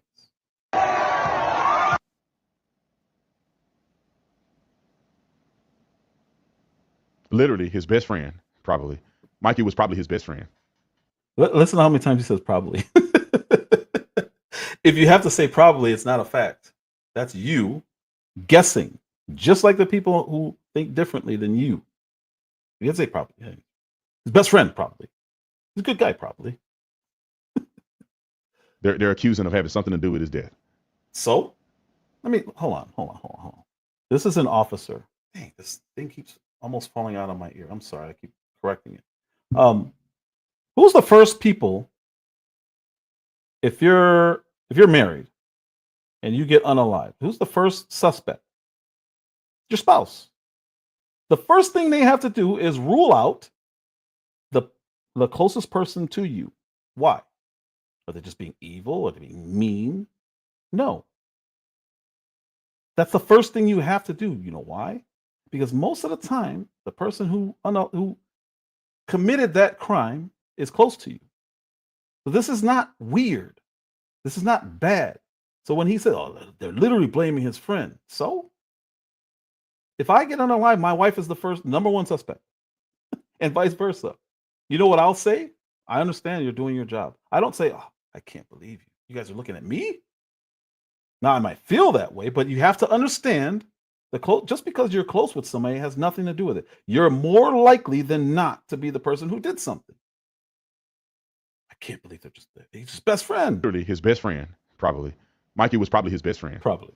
They're accusing of having something to do with his death. So?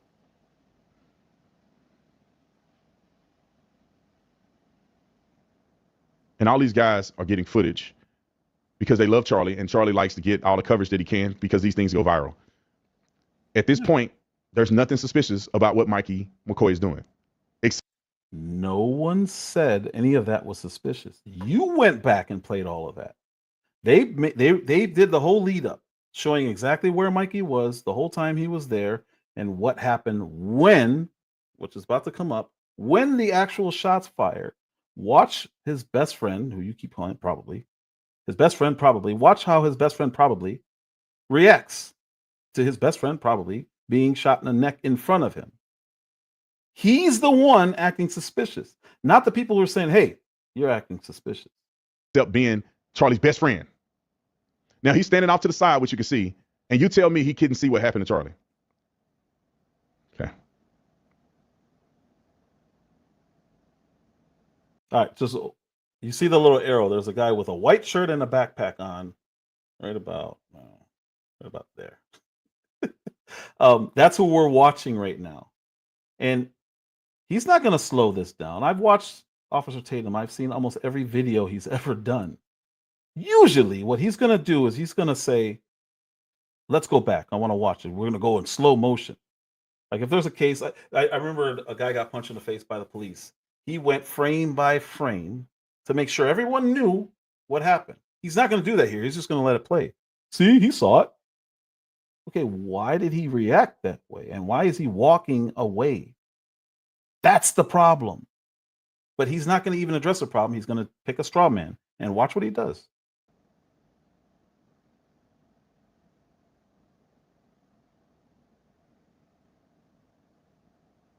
He's kind of behind the guy with the black. There he is. The white t-shirt. Nothing's happened yet. And Mikey goes and he turns around and he's just standing back there with all the other guys. So this is what's important.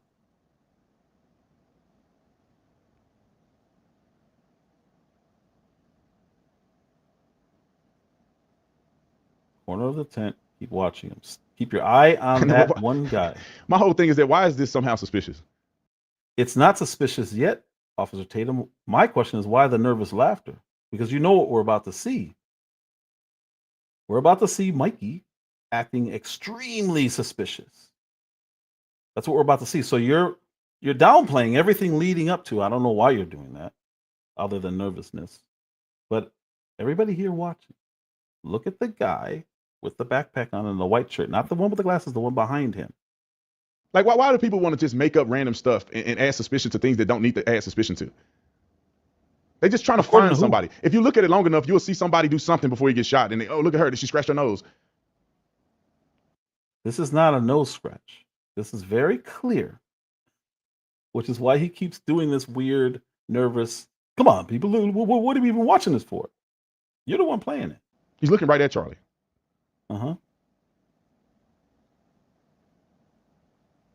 About to happen right now. None of this is suspicious. Then he gets shot. Boom. Mikey's there. Mikey's there. Look at his reaction. Boom. He sees it happen right there. He literally turned around and left. He didn't run. He didn't duck. He turned around and walked away on his phone. So this is why Ian Carroll earlier was like, he called you really fast. that he called you the instant that Charlie got shot? Or maybe he was on the phone already. We don't know. But what he said is he called his father and Erica. That's who he said he called. So what are we doing here? He immediately, when that shot rang off, turned around and walked away. None of this is suspicious. Then he gets shot. Oh, yeah, no. Mikey's there. He sees it. He sees it happen right there. He literally just turned. He's already gone. Now they're going to pick it back up on the other side of the tent. You're going to see him just walking away. Not ducking, not looking for anything. He's just walking away. Is that normal? No. Does that make him guilty? No. But it's weird. And it is not a conspiracy to say, why is he reacting in a way nobody else there is reacting? You see everybody else. Everyone else is ducking, looking around, scared, jumping on Charlie Kirk, trying to get him out of there. Mikey turns around and walks away on the phone.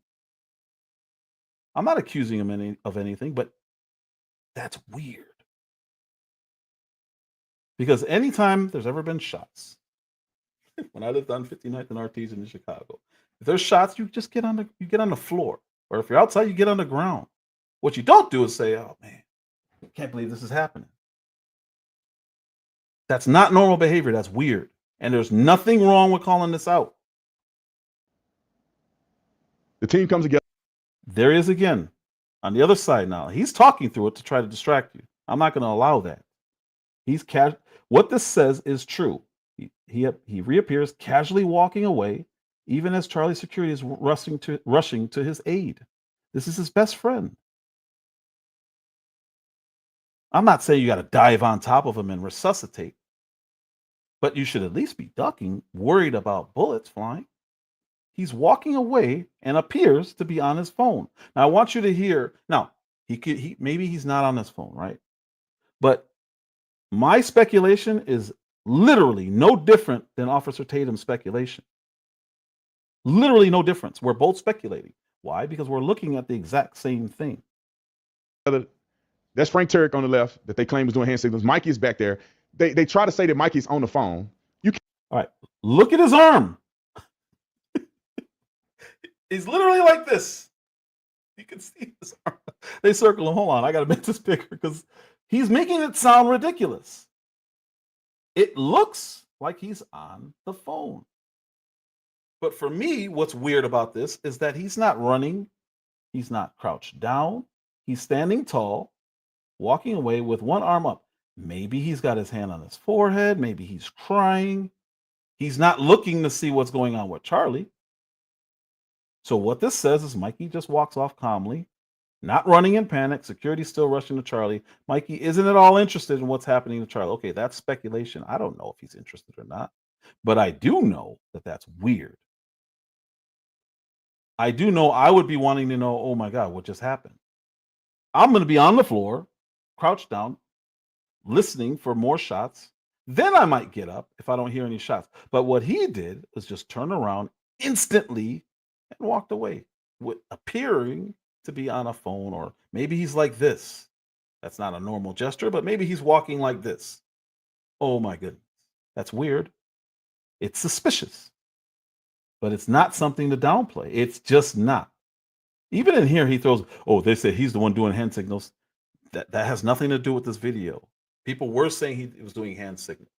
So why bring it up? It's a distraction. What he's doing is distracting people so they don't see his friend, who he vouched for, their weird behavior. Comes together. That's Frank Turek on the left that they claim was doing hand signals. Mikey's back there. They try to say that Mikey's on the phone. You can't tell what Mikey's doing there. He's probably holding his head, thinking. Probably. Let's see how many more times he says probably. Because that's speculation, right? You're guessing. That would be conspiratorial. I just saw my best friend get shot in the neck. But hold on, time out. The conspiracy theorists are saying that he's on his phone. Unless this mofo have speed dial. You telling me Mikey see Charlie get shot, he plugs his ears like this, he walks away, and somehow. Who said he did this? You just made that up. You're just speculating, dude. You're doing what you're calling a conspiracy. You're doing the same thing. He's plugging his ears and now he's walking away. The point is, why? First of all, if you're on your phone, do you not get off? You not get off the phone when shots are fired? Or maybe you call 911. I don't know. But if you're not on your phone, you don't walk away like this. You don't walk away like this because it wasn't that loud. You weren't next to the gun. Nobody else is doing this. Oh my God, what's going on? Nobody else is doing that. You're just making this up. You're literally making this up. Maybe he's fully in on it. I don't know. I'm not going to speculate that far. I don't know. But I'm willing to say I don't know. He keeps saying probably he's doing this, that. Probably he's doing this, and probably he's best friend, and probably he's saying, oh my goodness, my friend just got shot in the neck. You couldn't see that he got shot in the neck. Not that fast. He immediately turned around. Less than a second. Boom. He's going down. Oh, gotta go. Gotta go. Gotta go. That's not a normal reaction to your best friend. Are you on the phone? They show no evidence of him dialing numbers or nothing. All of a sudden, he go from this to on his phone. Mikey wasn't on his phone instantaneously when Charlie got shot. Maybe he was already on his phone. Why are you trying to make it sound ridiculous? We see his arm. We see his arm. Thinking, I just saw my best friend get shot in the neck. Probably. But hold on, time out. Hold on, no. Because it's not. They're just trying to find somebody. If you look at it long enough, you'll see somebody do something before he gets shot. And look at her. Did she scratch her nose? He's looking right at Charlie.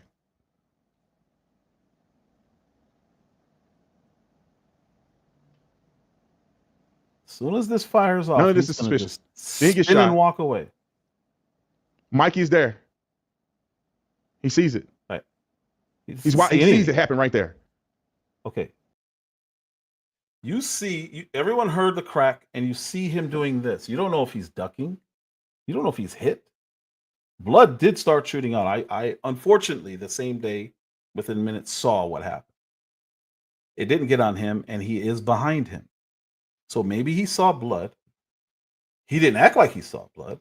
He turns around and walks away. And I'm not going to stop it now. I'm going to play it all the way till the parking lot. But listen to his narrative. Is he knows better than everyone else. He was not on his phone. But we're about to see his arm right here. The team comes together. That's Frank Turek on the left that they claim was doing hand signals. Mikey is back there. They try to say that Mikey's on the phone. You can't tell what Mikey's doing. Sure as hell looks like he's holding his head, thinking, I just saw my best friend get shot in the neck. Probably. But hold on, time out. The conspiracy theorists are saying that he's on his phone. Unless this mofo have speed dial. You telling me Mikey see Charlie get shot, he plugs his ears like this, he walks away, and somehow he on the phone. They show no evidence of him dialing numbers or nothing. All of a sudden, he go from this to on his phone. Mikey wasn't on his phone instantaneously when Charlie got shot. Mikey probably's on his phone way back there. They see him all the way back in the parking lot. He's probably on his phone way back there. Probably. Now, when his dad said that he called me afterwards, only people that are silly take it literal. Okay. So back to this point. It's silly. Take a pastor at his word at the pulpit during his own sermon. He said the minute after Charlie got shot. Nobody else said that. The pastor said that. So if you take him literally at his word, that's not a bad thing. It's like, oh, okay, I believe you, pastor. What are we doing? He called me right when Charlie got shot. He called me. He was saying, generally speaking, he called me after Charlie got shot, right after Charlie. That could be. How dismissive. Hey, generally he was speaking. He wasn't being literal. He was embellishing. Come on, guys, relax. Between the time he got shot and the time he gets to the hospital, that's still considered right after he got shot. He said the minute Charlie was shot. He didn't say after Charlie was shot, he called. Because if he said right after or after, okay, that can be a half hour. But that's not what he said. It is not a conspiracy to hold a man to his own words. They're important, especially during a crime. Okay, what do you mean by a minute? Are you just being hyperbolic? Or like, what do you mean when you say a minute? Oh, no, it's about 10 minutes, 15 minutes. I don't know. I wasn't there. But the pastor said he saw it. That's weird. The minute Charlie was shot, he called me, says, Dad, Charlie's been shot in the neck. The minute Charlie was shot, he called me, says, Dad, Charlie's been shot in the neck. But somehow it's a conspiracy that Mikey got something to do with it. And it says as Charlie is rushed into the SUV, Mikey can be seen in the distance just walking away. How did Mikey, not unless he is a ghost and he can teleport, if Charlie gets shot and Mikey's way over there, how did he get over there just walking? You look crazy right now, Officer Tatum. Respectfully, you're making a point as if we're all going to say, oh, yeah, how did he get all the way over there? We see him walking away with his arm like this. The conclusion is completely logical, whether you agree or whether it's even right. Everyone could be wrong, but they're coming to the same conclusions that a lot of other people are coming to that you disagree with. That's simple. You don't insult people for disagreeing when we're all using the exact same footage. Do I agree that he's just walking away and he doesn't care about you? I don't know if he cares. I wouldn't go that far. But I will say it's weird behavior that he's not looking back, that he never looked back, that he never said, oh my gosh, what's going on? He never said, is Charlie okay? He didn't do any of that. He literally walked away, appearing, in my opinion, to be on the phone. So either he never got off. I don't know. I don't know. But I'm not arrogant enough to dismiss and call people retarded and be on crack and all these other names that he's been hurling out at complete strangers for disagreeing with what we're all looking at. We're looking at the same thing. Your conclusion is no different than mine. Not unless he's speed walking. He way over there at the end of the parking lot. He's just walking away because he's just happy his friend got shot in the neck, and he's not affected whatsoever, y'all. He's 20-some-year-old kid, literally followed Charlie everywhere Charlie went for, I don't know, five years or so. Everywhere Charlie was, there was Mikey. Every time I saw Charlie, there was Mikey. That is, again, so that's two things here. So now he's arguing from authority. I saw him. He was always right by his side. Okay, that's an authority argument. And then he also throws in a straw man because nobody said any of the stuff that you're arguing against. You're trying to make it sound ridiculous, but you're looking ridiculous. How did he get all the way over here? That's everyone knows how he got there. He walked. We can see him walking. He's not running. There's no video of him running. So to say he walked over there, or he speed walked, or he ran, who cares? He did not stop.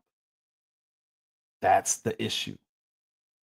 He never looked back at his friend, who you keep saying is his best friend.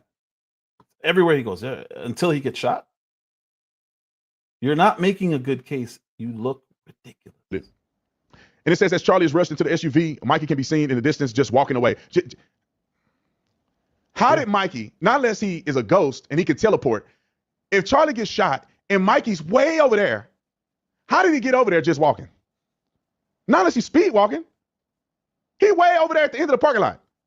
He's just walking away because he's just happy his friend got shot in the neck, and he's not affected whatsoever, y'all. He's 20-some-year-old kid. Happy. Literally followed Charlie everywhere Charlie went for, I don't know, five years or so. Everywhere Charlie was, there was Mikey. Every time I saw Charlie, there was Mikey. Every wedding, when they had the wedding, their pre-wedding, every event, SAS, Amfest, for the last 5 years, I have never seen Charlie without Mikey. Probably once a week, a spouse gets unalived by another spouse. They were everywhere together. Cruises, birthdays, anniversaries, Walmart. Like, this is not an argument, dude. This is a horrible argument. It is an argument. It's a bad argument. Everywhere I saw Charlie, I saw Mikey. So he couldn't be the one. If there's not an actual unaliving by a spouse, there's a plot or there's domestic violence. I see them everywhere. There's no way he did that. No way. He wouldn't do that to his wife. I just saw him at a wedding. They have kids. Dude, these arguments are like elementary. If you're going to do a live like this and break something down, you can't come with this. Which is why I think you shouldn't be doing this at all. There's no reason to defend anything. You don't owe this to anybody. You're only hurting yourself. You're not hurting Mikey. He's not brave enough to come out and speak for himself. So let the coward be where he's going to be. And he is somehow in on the death of his best friend. Roll it. He's distraught, y'all. He's distraught, probably. He's probably losing his mind. Probably. Yeah, they say he's walking. The gape on his legs look like he's moving pretty quickly. Oh, there you go. Mikey McCoy, Charlie's chief of staff and friend, who spent the whole morning dutifully and loyally by Charlie's side, filming everything, abandoned Charlie in the very instant Charlie was killed. Was Charlie actually dead? Did he need help? Did Mikey rush to his aid or get his phone camera out? Anything? No, nothing. All of a sudden, Mikey McCoy didn't care about Charlie Kirk at all and just left him behind. What is going on? Everything up to Mikey McCoy didn't care is complete speculation based on what we're looking at. But it's also true because he did not turn around. He didn't ask any of these questions. He didn't try to help. He didn't rush for aid. He didn't do any of that stuff. So it's true. You can dislike the conclusion that he came to about he didn't care about Charlie Kirk at all. Okay, that's fine. Is that worth doing this live stream that you're doing, dude? And embarrassing yourself and smirking, saying, oh, I can't believe this. They're blaming Mikey. It's Mikey. I know him. I know him since he's a kid. That's not effective at all, dude. It makes you look crazy. I hope that these people die and burn in hell for doing this stuff. I can't imagine somebody having the gall to put Mikey out there and act as if he abandoned Charlie. He's a 20-year-old man seeing somebody get shot in the neck with blood gushing out. That's his best friend. Well, like, I don't understand why people feel the need to do stuff like this. To see support or look after someone. To give up completely a course of action, practice, a way of thinking. He literally turned around and ceased to look after someone that he was looking after the whole day. Could he have used a different word? Maybe. Is that the wrong word? No. No. There's nothing wrong with him saying that, in his opinion, he abandoned him because he did not turn around. He did not offer aid. He did not check up and see if there's anything he can do. He didn't even duck. He just turned around and walked away. Maybe on his phone, maybe distraught, maybe doing this like you think he was doing. There's nothing wrong with that. But to act as if he's being disparaged when everyone's just saying, man, this is weird behavior. You're the one. You're the one who's looking like it's a reach, dude. It's a conspiracy. He's probably doing this. He's probably doing that. Best friend, probably. He's probably over there mourning, probably. He's not. You know what? I'm going to pull this up because Candace Owens went live yesterday. She's back. I'm going to show you what he was doing, Officer Tatum. Because all your speculation gets damaged when the truth comes up. So we're about to see what Charlie was doing. Or not Charlie, sorry. What Mikey McCoy was doing. I don't even know if it was too far, but what I know, Lester. Also, hold on one second. Lester said, I think it was too far back to see blood gushing out. I don't know if he was too far back, but I know he turned around instantly. So I don't know if there was time to see anything. He heard a crack. He saw his friend doing this, and he jetted. That's what it looks like to me. Maybe he saw blood. Maybe he didn't. But if he saw blood, that's all the more reason to say, okay, I need to get down, and I need to see if my friend, my best friend, probably, the guy that I'm everywhere with him, probably, weddings, anniversaries, probably, I probably want to look and say, hey, is he okay? He didn't want that. He left. And then he did this. And this is why Candace Owens is killing these narratives. So first, before I even play this, before Brandon Tatum had called for her to show the letter that Bibi Netanyahu said. So I don't know if you guys saw all of that. I don't know if you guys saw that, but Candace Owens really dislikes Benjamin Netanyahu, right? Sorry, I'm forwarding and talking at the same time.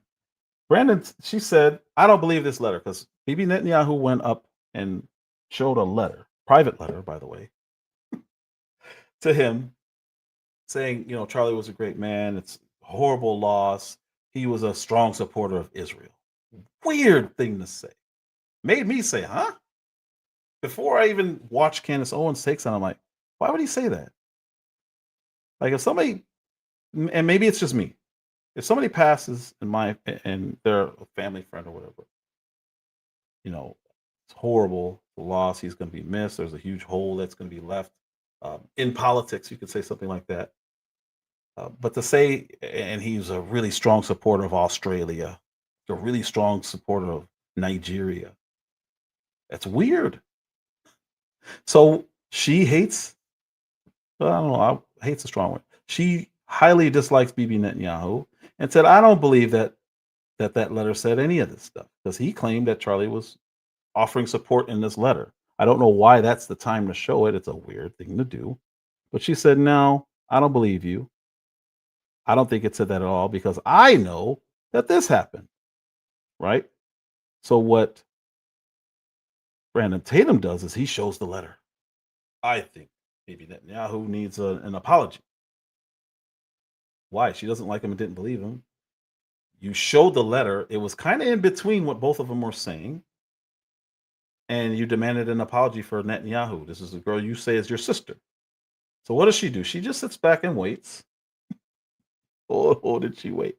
Her position was he does not like Israel. He was pulling away, not that he doesn't like, he was pulling his support and how he was defending Israel to the side, or at least pausing it for a while, because he did not like how they were behaving and conducting the war, and it was starting to look really bad.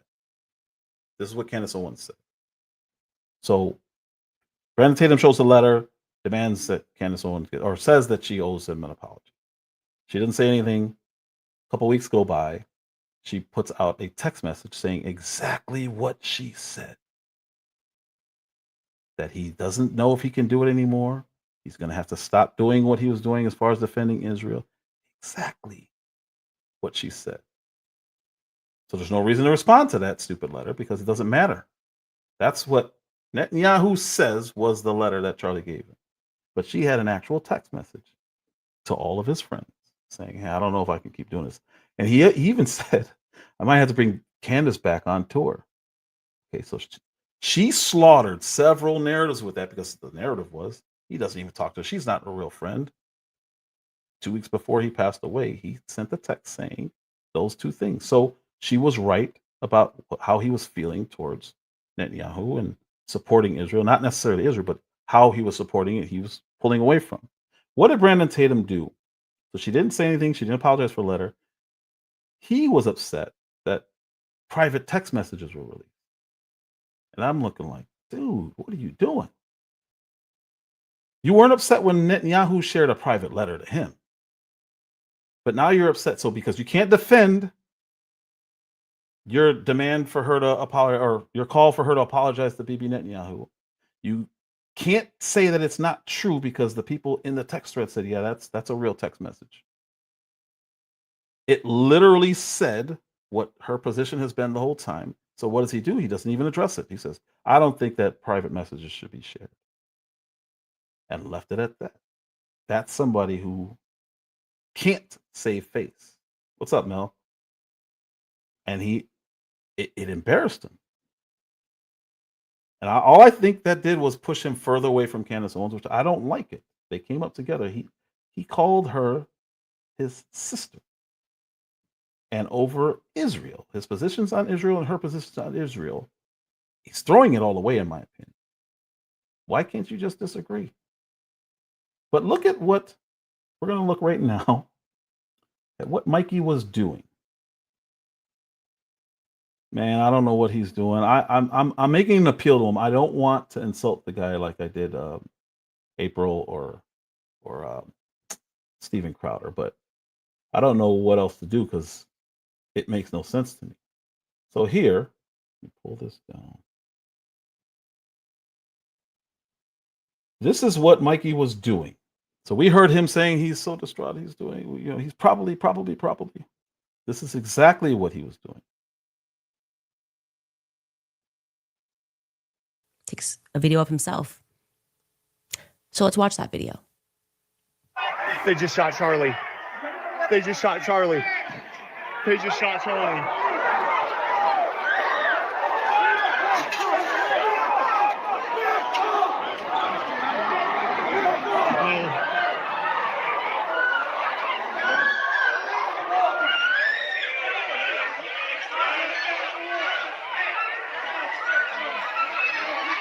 They just shot Charlie.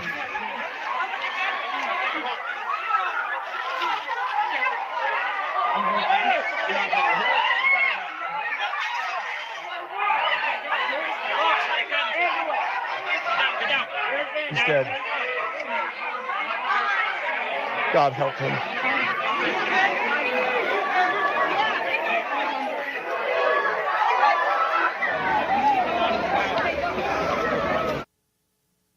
Before she even says what she's about to say, is that normal?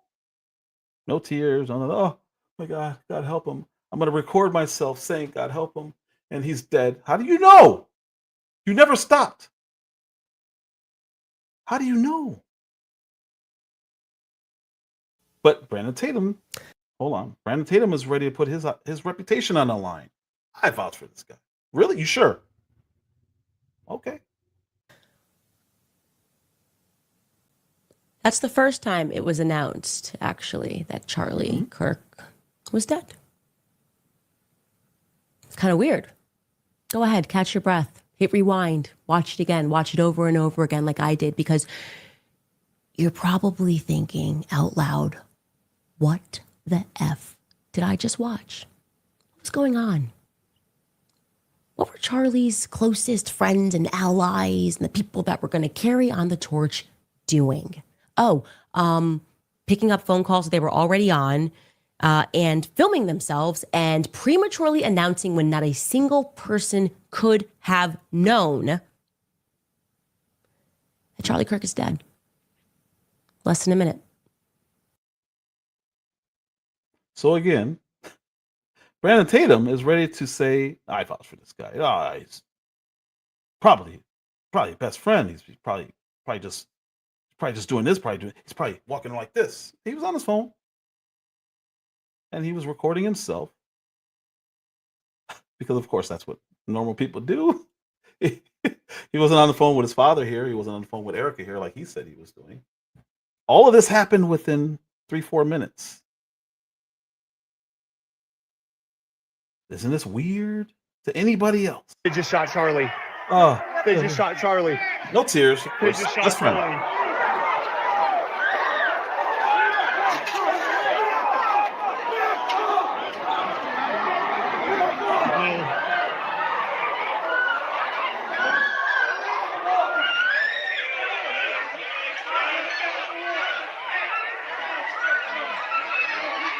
They just shot Charlie.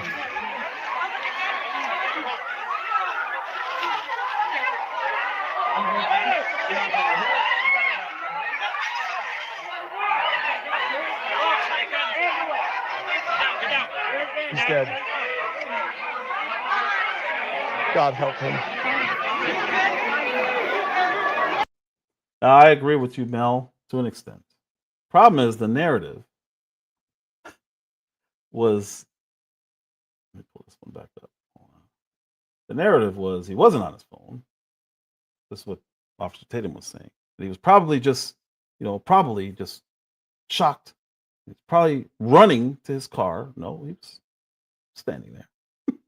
Everything Tatum said is wrong, which is why I say, dude, stop trying to defend stuff. You don't need to do this. You're making yourself look crazy. No shaking, Miss Phoenix. No shaking, no nothing, no tears. Just, oh man, oh my goodness, he's dead. How do you know he's dead? So Mel, before you came in, everyone heard the crack, which is actually delayed because sound travels a little bit slower. So everyone heard a crack. Charlie does this. This guy turns around and leaves. Never stopped. It literally that fast. Charlie's going over like this. This guy turns around and leaves. How is he making this proclamation? Charlie's dead. Oh my God. Oh, he's gone. Worst acting I've ever seen. But I don't trust anything about that guy. And I don't know. That could be how he reacted for real. But how does he know he's dead? He turned around less than a second after he saw Charlie doing this and walked away. And it looked like he was on his phone walking away. And he just kept walking. Now, Brandon Tatum says, well, he probably running to his car. He couldn't get back there. Look at the gate between his legs. He's running. We just saw him not running, leaning against the wall, pronouncing someone's death.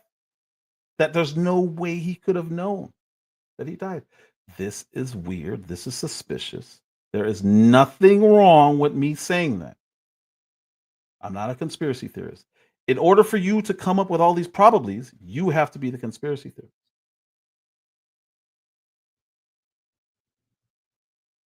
That's where we're at right now. He definitely runs off in probably absolute terror. Clearly, he was at the hospital. Clearly, he got to the hospital. He probably went to his own vehicle. Clearly, he was speaking at the funeral. Clearly, Mikey is still there. Everywhere Charlie, Mikey's still there. He tweets about him every day. Okay, so he tweets about him. He's always there. He's been all these places. Clearly, he's a good guy. Did you see that video? You still think he's running to his car? Probably distraught. Probably on his way to the hospital. Probably. He declared him dead.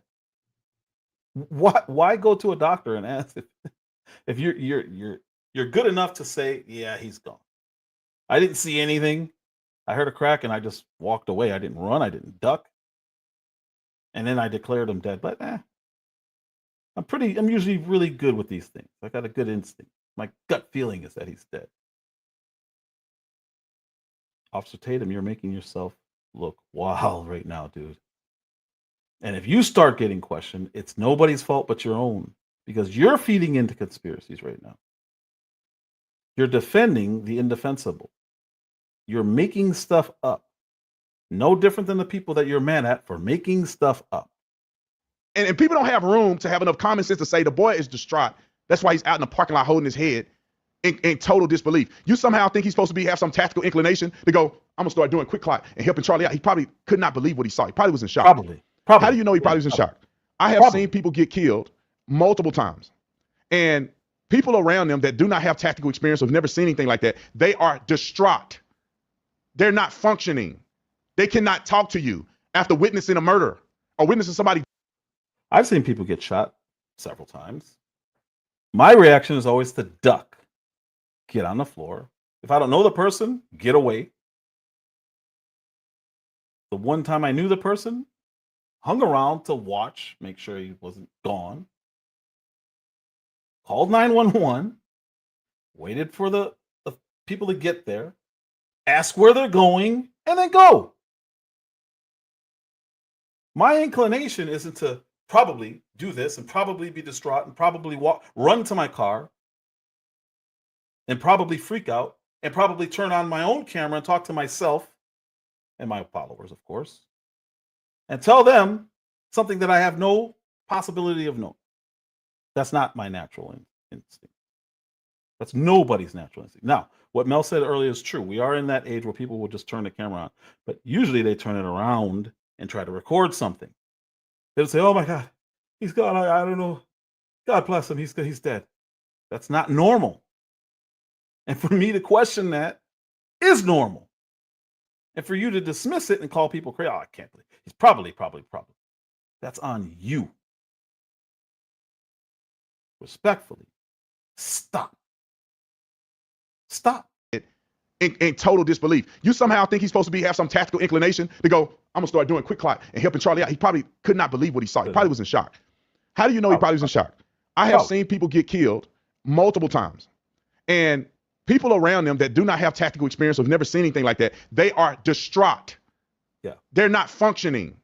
They cannot talk to you after witnessing. Can they turn on their phone and talk to themselves? He didn't seem super distraught like you're describing right now. So what does that mean about you? You're guessing. No different than people who say, hey, man, I don't like how he's acting. I can't believe he didn't even turn around. He didn't even ask about his friend, his best friend, probably, who's been to all these events with him, probably. Witnessing a murder or witnessing somebody die. It's not the movies where somebody gets killed and the person is like, yeah, that was very strange that I saw this coming. When you see something like that, if you've never been exposed to stuff like that before, you are haunted for the rest of your life. And somehow people are putting Mikey out there. So everybody that shared that, you're a piece of crap, acting like this is really questions being asked. So here's the worst part about this. Because earlier, he said, as a Christian, I hope all these people die and go to hell. So the result of you making a fool out of yourself is that you tell other people you hope they die and you condemn them to hell as a Christian. You always talk about your Christianity and your Christian beliefs. I mean, that's the reason why you defend Israel nonstop, right? You believe Christians are commanded to defend Israel at all costs, right? This is unbelievable, dude. Yeah. He really looked bad against Dave Smith in that Israel argument because he did the same thing. Called him. He said he was a liar. Because when you can't defend your position, stop and listen and ask the question, hey, what do you think, man? What do you think? Because Candace Owens, she's destroying every narrative that they try to throw at her right now. He just made up an entire scenario. Before that, he can die. I hope all these people die and they go to hell. Is that what Christians, is that what we do? Is that what we're supposed to do? Do you think that that's a good look? You should have took that video down. As soon as you said that, you should have been like, oh, all right, I shouldn't have said that. No, but you meant it. And now you're still insulting people because you don't know what else to do. You're wrong. And if you're right, you don't know how to articulate your point good enough. So what do? You lash out. Call everybody. That was very strange that I saw this coming. When you see something like that, if you've never been exposed to stuff like that before, you are haunted for the rest of your life. And somehow people are putting Mikey out there. So everybody that shared that, you're a piece of crap, acting like this is really questions being asked. It is literally questions being asked. Logical questions that you don't want any part of. That's fine. You don't have to. But then don't get online and start trying to defend stuff and debunk stuff when you're not debunking anything. You're actually feeding into what you say you don't like. You're offering more conspiracies than the conspiracy theorists at this point. You said probably like 30 times, maybe 15. Probably. He's probably doing it. You're trying to explain stuff away that is clearly suspicious. And now somehow you're going to have to combat what Candace Owens showed yesterday in that video and what she said yesterday about the guy who took the memory cards out. He lied to her. And she exposed that yesterday. These people keep falling for what she's doing. And I said it on live. I was like, she's got something. Don't take the bait. Because she didn't just challenge TPUSA. She dared them to say she was lying. I'm like, oh, that's a setup. I literally said it on live. I'm like, ooh, before she released what she released, I'm like, that nobody better do that. She said, I want an official statement of anyone at TPUSA saying that I'm lying.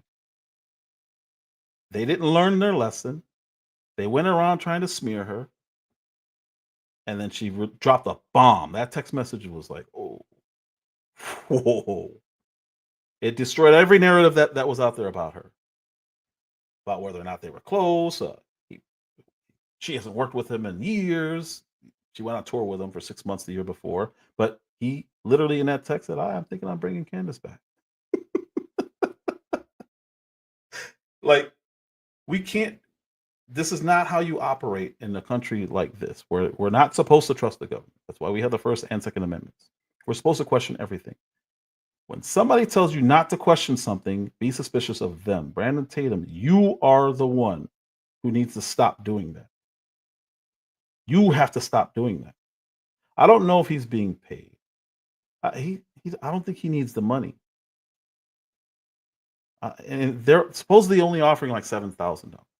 I think he's gotten in too deep defending Israel at all costs. I think he may even believe that Christians are supposed to do that, which is wild to me. Wild. Because I think he thinks that Israel is Israel. It's the same Israel.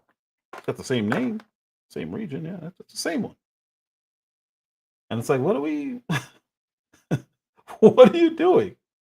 Yeah, they lash out. Most people lash out when they can't articulate. They get mad. They get frustrated, which is why I'm watching it. And I'm like, you got to stop doing this, man, because you're not making yourself look good. That debate against Dave Smith on Israel, he looked horrible and ended up calling Dave Smith a liar. And Dave Smith's like, whoa, what? Like these. They call him an anti-Semite. He's Jewish. They start throwing names out. And he did it in this presentation that I did. He called Ian Carroll anti-Semite. I've seen him call Tucker Carlson anti-Semite. I've never seen any of these people, and I watch all of them. I've never seen any of them say anything anti-Semitic. Kanye, okay, go ahead all day. He will tell you he's an anti-Semite. Cool. Say it about him, but when you just start throwing it out at people who disagree with foreign policy, you're acting no different than AOC, Ilhan Omar, all of the worst of the worst of the left in the Democrat Party, because that's what they do. There's no reason why anyone on the right should be doing what he's doing right now. Somebody should be saying, hey, man, don't throw names out like that. It's weak. You should be good enough by now, after 10 years in the public square, to be able to articulate your own points. I can articulate your points better than you can. I can make the case that you can't make. I just don't agree with it, so I won't make the case. But I can argue Brandon Tatum's points better than he can. And that's not my fault. That's his fault. You don't get mad and start calling names because somebody's making you look weird or goofy on a position that you hold. It's your job to strengthen your arguments. Learn from it, come back. Don't call a person a liar, anti-Semite. In this presentation alone, he said people are retarded. You have to be on crackhead or smoking meth. All these insults are horribly, horribly, horribly pathetic. I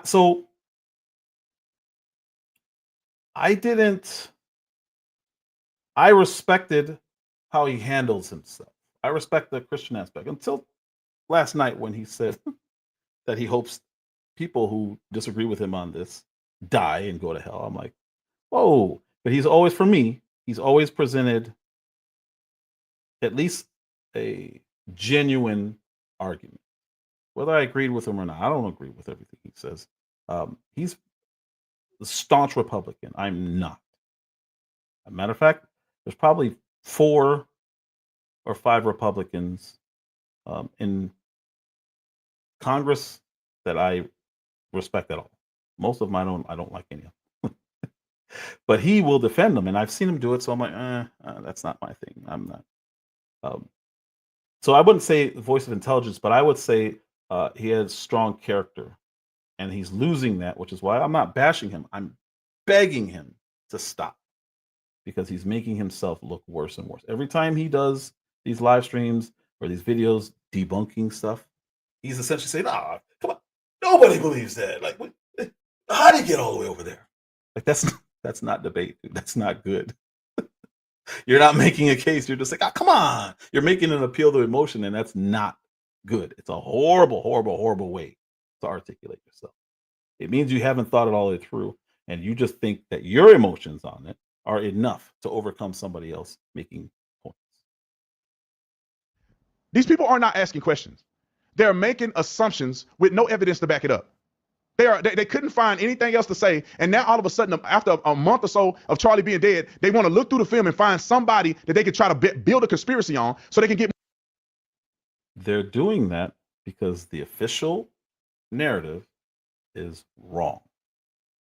It's off. They've had to correct it several times. You've just argued in this presentation 2 or 3 times against what the Fed said. Didn't know you were doing that.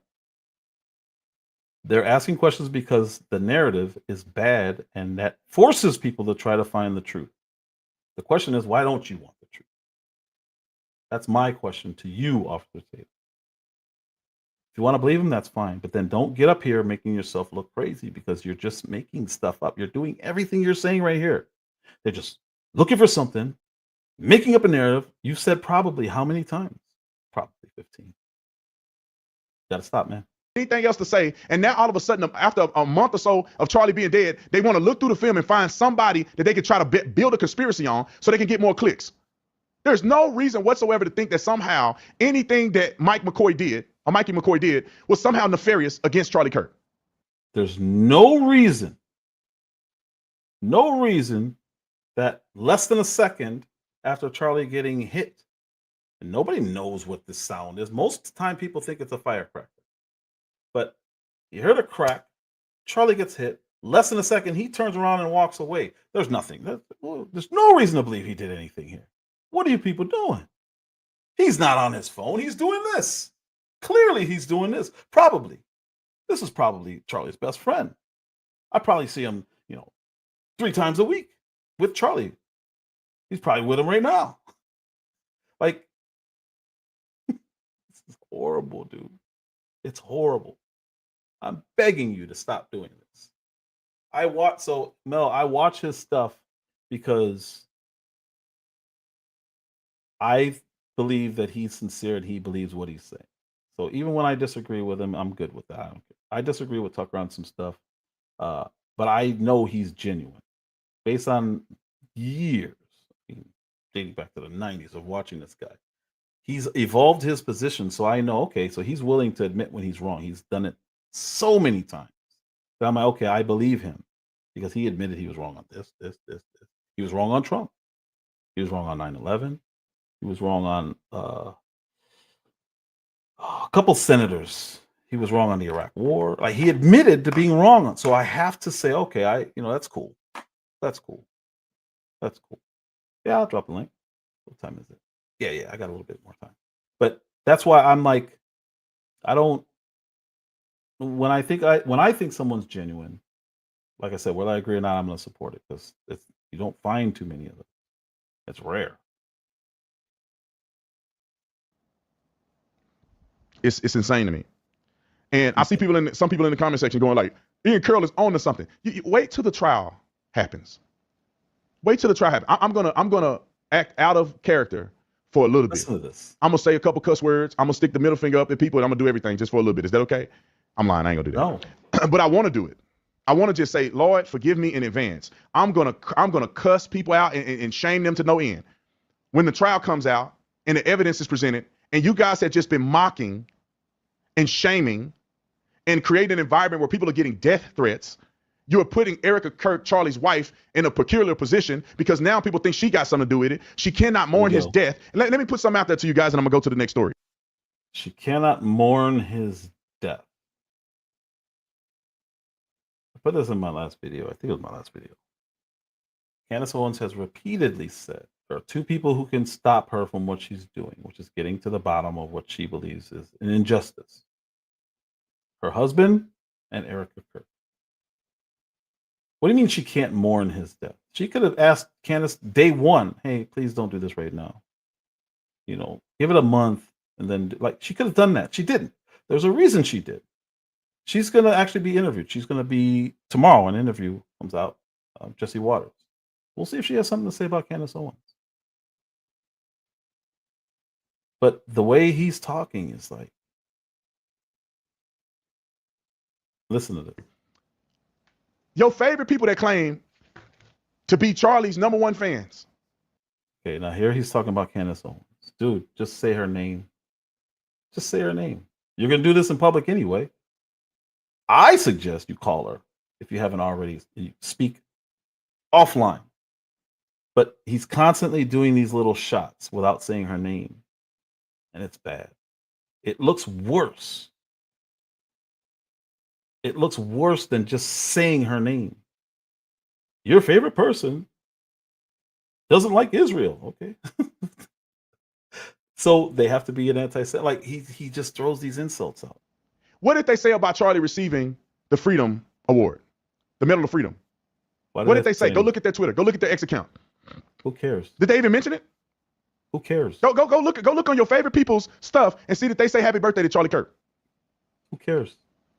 Oh, won't mention that he got the Medal of Freedom. Who cares? I could do the whole live stream about this stuff. No, you couldn't. Somebody said this. Somebody said unfollow you. Go oh my God, I'm gonna miss you. Now I'm 3.7 million and one missing. You see, and that's where instead of laughing, his producers, what's going on, True? Instead of laughing, his producers should be like, no, don't do that. What are you doing? Because what you're saying now is if you disagree with me and you're considering leaving, I hope you leave. I don't want you to leave. I got 3 million more where that came from, dude. That's horrible. These are your supporters. You're talking to me. Like, you understand what you're doing here. You're fully crashing out. Fully. Stupid idiot. And then also another person go, well, Erica is not telling Candace to stop. I think, did he just oh my God, I'm gonna miss you. Now I'm 3.7 million and one missing. You stupid idiot. And then also, so somebody said, I'm gonna unfollow this guy. Instead of saying, no, we disagree, but he said, stupid idiot, leave. Like, there's more where that came from. That's horrible, dude. You don't do that to yourself. They didn't disrespect you. What are you doing?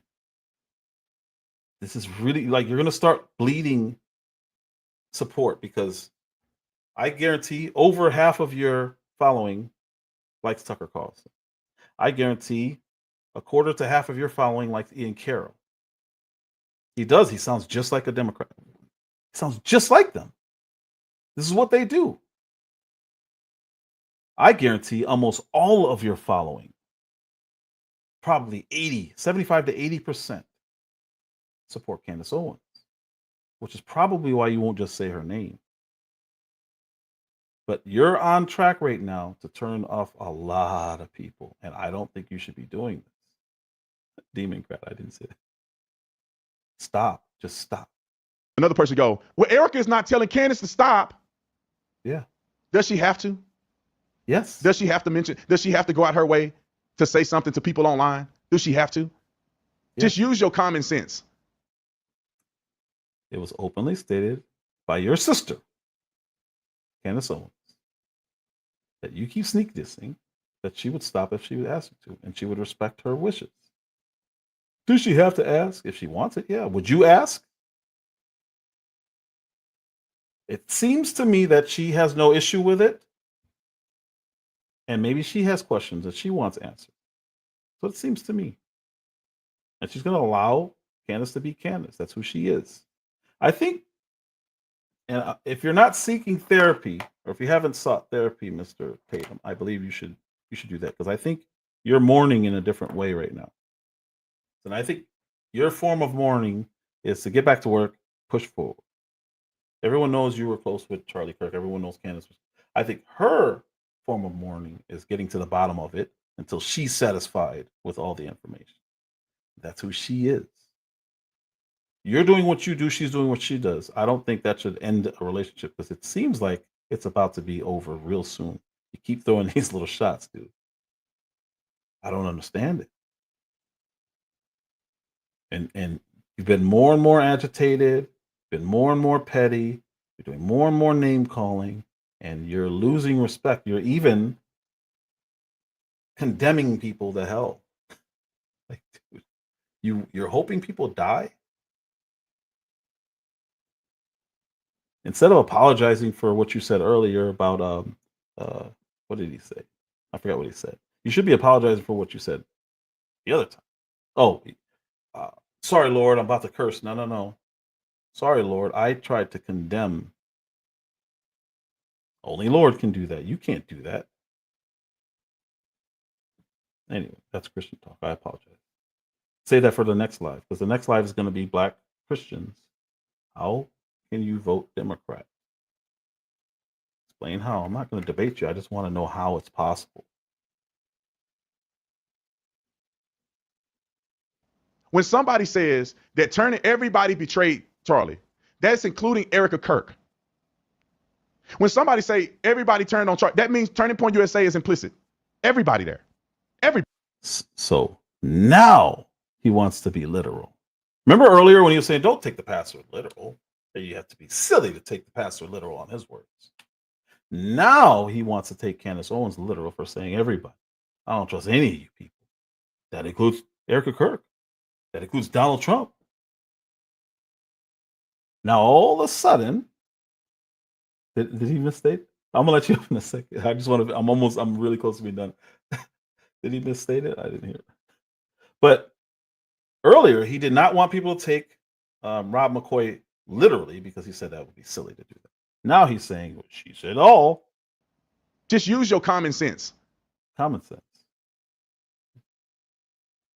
When somebody says that turning everybody betrayed Charlie, everybody, that's including Erica Kirk.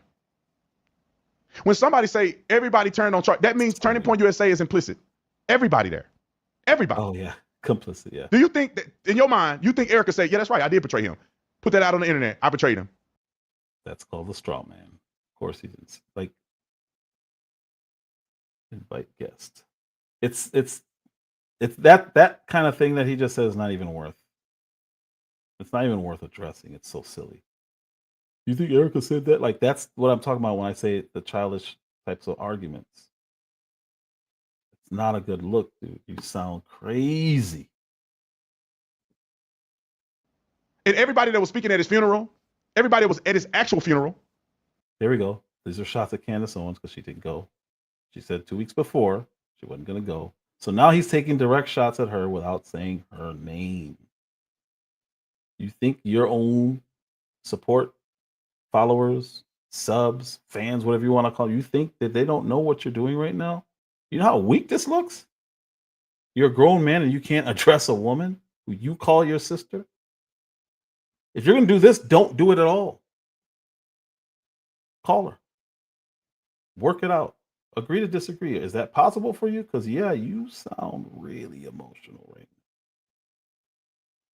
It's not good, dude. This is not a good look. Everybody, the man who did the eulogy for Charlie Kirk, they all in on it. But people that's not even associated in Charlie Kirk's inner circle is somehow the ones that are freedom fighters. So she's not associated in Charlie Kirk's circle. So if he's talking about Ian Carroll, okay.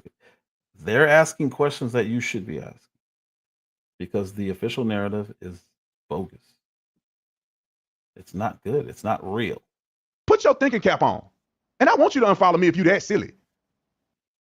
Now you're telling your own subs, if they believe Ian Carroll, if they believe other people, Candace Owens, who disagree with you, I want you to unfollow. This is when people say crash out, they misuse it a lot. This here is a crash out. Right here, we're watching a full-on crash out. I want you to unfollow me. Calling people stupid idiots for unsubscribing.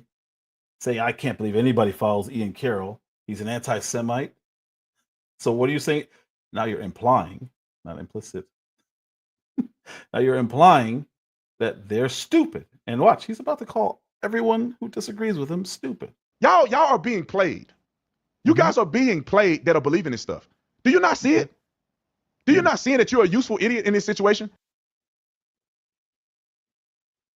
So if you disagree with him on all of this stuff, you're a useful idiot.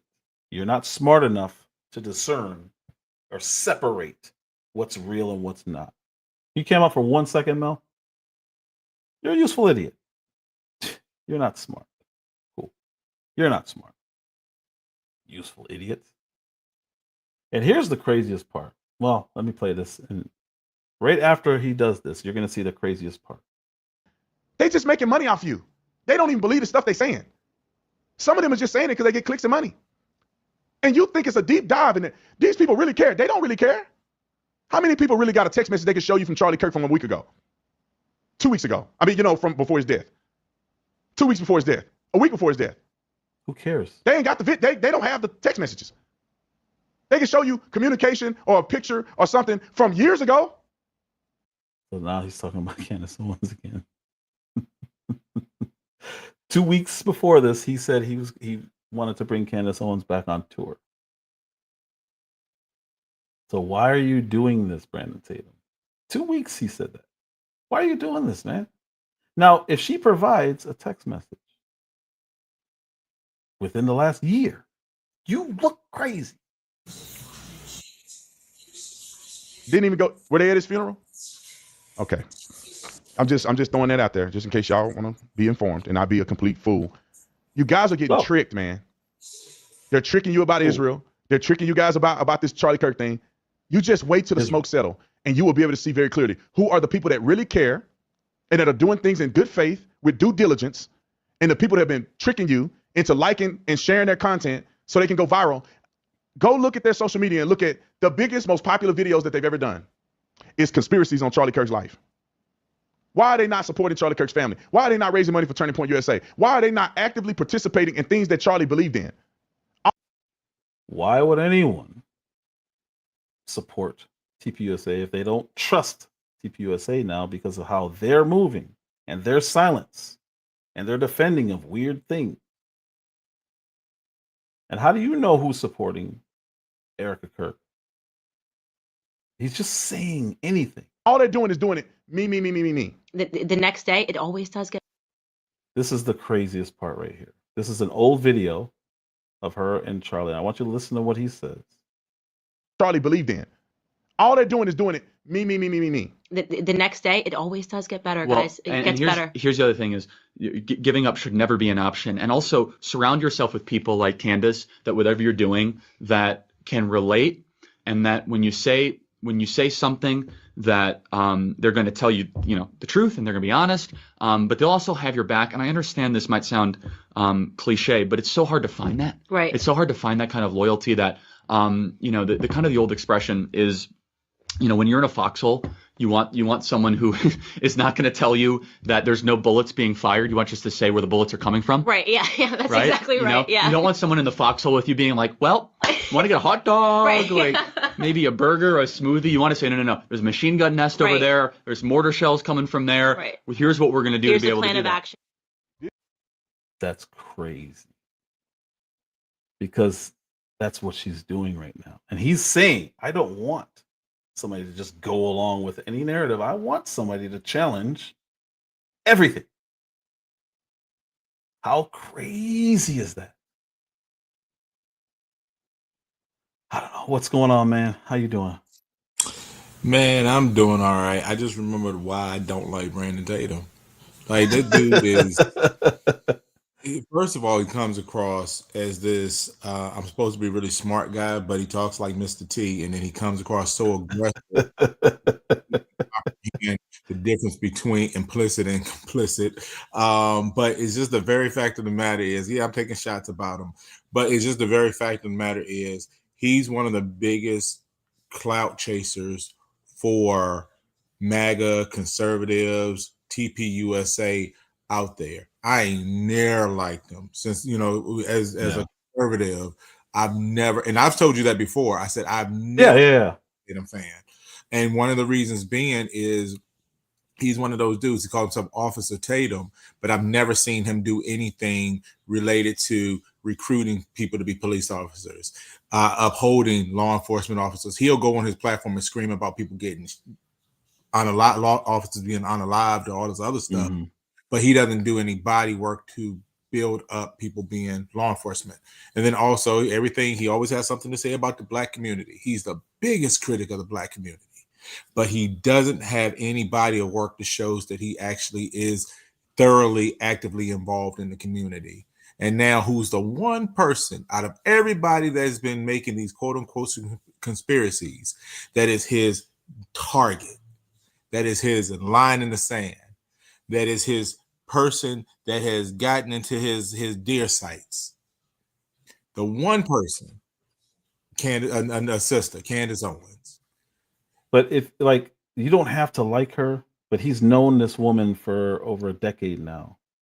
And you're just now realizing who she is. She's been this way the entire time, dude. I've watched both of them come up this whole time. Yeah. She's never changed. To her credit, no, she absolutely has not. Candace Owens has been Candace Owens for as long as she's been popular within the conservative movement. You Yeah. know, and Brandon Tatum has shifted and built himself up as this firebrand. But I thought, who's the guy that was on Fox News that they fired? I can't. Tucker Carlson. I thought Tucker Carlson had some Yeah. questions too. Why aren't you going Yeah. after Tucker Carlson?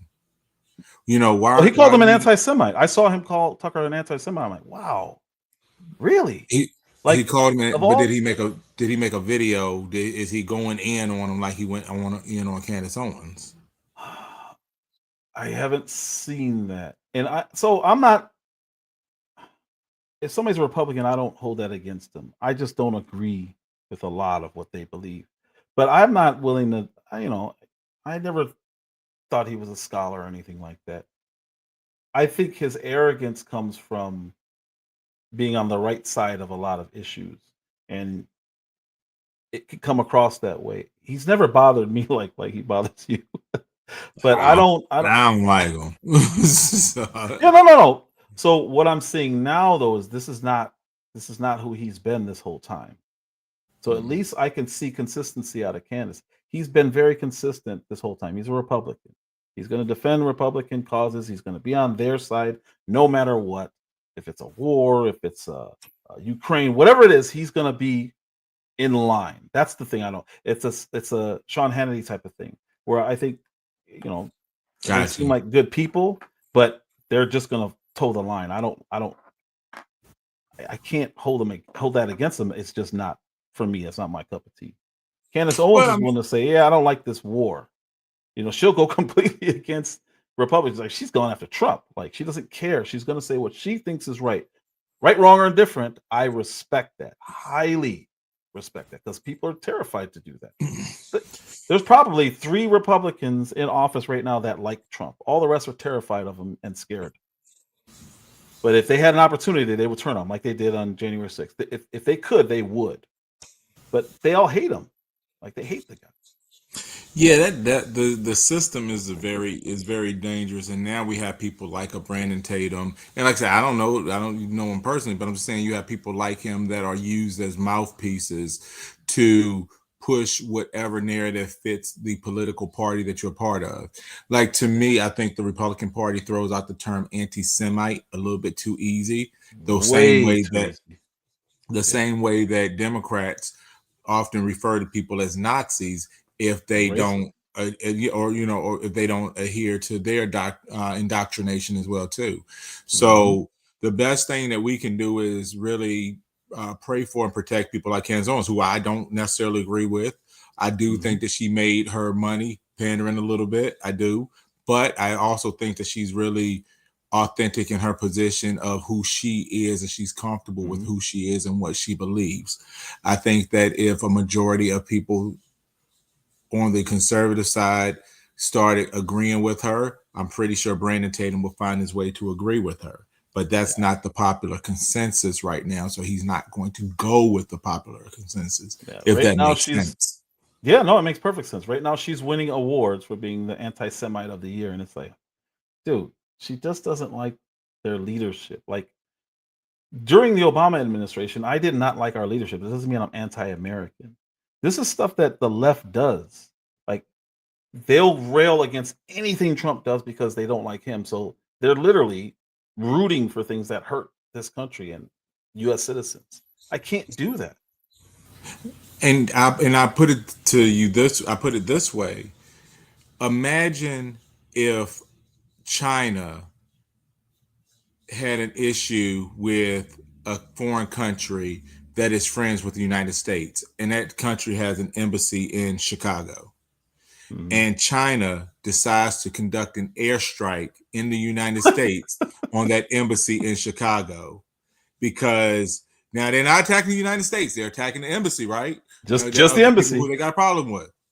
This is literally what Israel did in Qatar because of Hezbollah. and no one is calling them wrong or calling them out for that. Trump was furious about it. There are some steps that Israel has taken that has set back peace negotiations, has made Americans look foolish because Israel will throw rocks, several times, hide their hands, and it's okay to hold them accountable, but still say that they are one of our strongest allies, if not the strongest ally in the Middle East. But if you say that, then a Ben Shapiro type, and I lost all kinds of respect for him, Man, will I run haven't watched around with the him in, dog whistle of I haven't watched him in a while. anti-Semitism. Yeah, that's what he's doing. I haven't watched him since they fired Candace Owens. Well, no, correction. I watched for a little bit, and then I was like, wow, there's this. I don't know what happened. This is the guy who Mr. Free Speech, Mr. Never Shot Anybody. It was wild watching that. Well, I realized he wasn't that bright either. And what happened with Ben Shapiro is he was the person, and I'm gonna show you what Ben Shapiro does. He'll start talking fast like this, and he start spouting off points, and he'll start making you believe that he really knows what you're talking about, because the faster you talk, it makes it sound like you're intelligent. But if you slow that person down, what they're saying sometimes doesn't always make sense. So that's what he did. Yeah. It stops your ability to challenge specific points because he throws out like 5 or 6 at a time. But no, I would never say he's not intelligent. He's highly intelligent. I mean, when I say intelligent, I'm thinking in terms of the standpoint of, could you have a constructive debate where it involves critical thinking for him to analyze what you're saying and process points of truth or false, or is he just waiting, or is he has the ability to make counterpoints? Yeah, that's what I'm saying. Yes, he's not. I don't think he's a critical thinker. Yeah, he's excellent at debates. He always has a rebuttal, but yeah, he's not gonna. You're not gonna change his mind on anything. Not that that should be your goal, but when I see somebody change their positions, I respect that. I really respect that because I've done it. And when I see it, it's like, oh, okay, so this person's not just trying to win. What I was talking about earlier, I don't think you were in here. I stopped the debate thing because the goal of that is to win and to one up the other person. I'm not interested in that anymore. But yeah, he's highly intelligent, but yeah, he is definitely waiting to get his points off. He has talking points that they are his, but he can respond to pretty much anything you say with a historical context and give you the opposing position. But I think he could do that for either side. And I've watched him do it for the other side. Yeah, no, I agree. But back to Candace Owens, do you believe that she made her approach has been a little bit somewhat conflicting? Because that was the one thing I didn't like about it, was just right after his assassination, she started throwing out these different ideas, theories, and possibilities. Is that something that could have waited for a while or waited for a little bit? What do you think?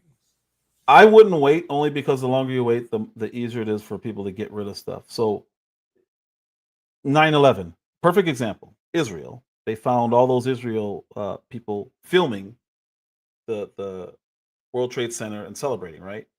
That was erased. Now you can have somebody like a Tucker Carlson bring that back up and play it, but it's hard to find that online. So the longer you wait, the more things disappear. And I especially in something where you're like, wait, this is not right. Everything, and I just went through a whole presentation. If you have time to go back and look, the official narrative has just been off, and there's nothing wrong with questioning it. And when she says, I don't trust anybody, I respect that because she's bold enough. Most people aren't going to say that. They're not going to say that. My only feedback to that would be, what is her motivation? So there are 3 angles to take on that. Is her motivation to bring justice, real justice, for her friend who was murdered? Is her motivation, or M word, I'm sorry, is her motivation to expose a corrupt system within the conservative movement or TPUSA that she knew about all along, and she tried to warn people of? Or is it to take an angle of self-glorification, to be the one to say, I told you so, and look what's going on, and I'm going to get the glory once everybody finds the truth? Because that's what Alex Jones would do. Yeah, I don't think she's. I don't think that's her. I don't think she's. So which I've angle never you seen think it her do that. is? I don't think it's a second one because she didn't have anything bad to say about TPUSA until their silence and until that guy lied to her, and then for some reason, Eric Bowling lied on her. So once they started acting weird, I think that's where she's like, "Wait a minute, are they in on this too?" Like she's. And if you watch her last episode, she actually says, "I thought that this was going to be a moment where we all get together and get on Zoom calls and text messages and say, well, we need to figure out what really happened here." And she said it just turned into a smear campaign against her, and that's what I'm watching. Um, to me, I think her way of mourning. So I think Brandon Tatum's way of mourning is getting back to work, moving along as as he thinks Charlie would want him to do. Right. I think her way of mourning is saying, something's not right here. I will do anything. I will run through any wall. I will run through any human being to find out what really happened. And to me, all of her exposés are like that. They're all investigations until she's satisfied. And I don't think there's anything wrong with that as long as she's not lying. And I've yet to see her make something up like I just watched Brandon Tatum do several times. Full speculation. I've seen her ask questions, and I know people may not like the questions that she's asking because there's implications with some of the questions. But I also think that there's a logical step that you take after you ask one question. Well, what's the next question? Okay, so then who is in on this? But then to April Chapman's point, which I don't like her either. So I don't know who in the hell do I like on the conservative movement. Damn. I gotta think about that, man. I told you, look, I've been around that Chitlin circuit like up close and personal myself, and like them jokers. But then to April Chapman's point, this really should be Erica Kirk's fight, and it could come across as being a little bit obsessive. Like, would you agree or disagree? Yeah, that but Candace Owens is coming across a little obsessive about it. But she said that though.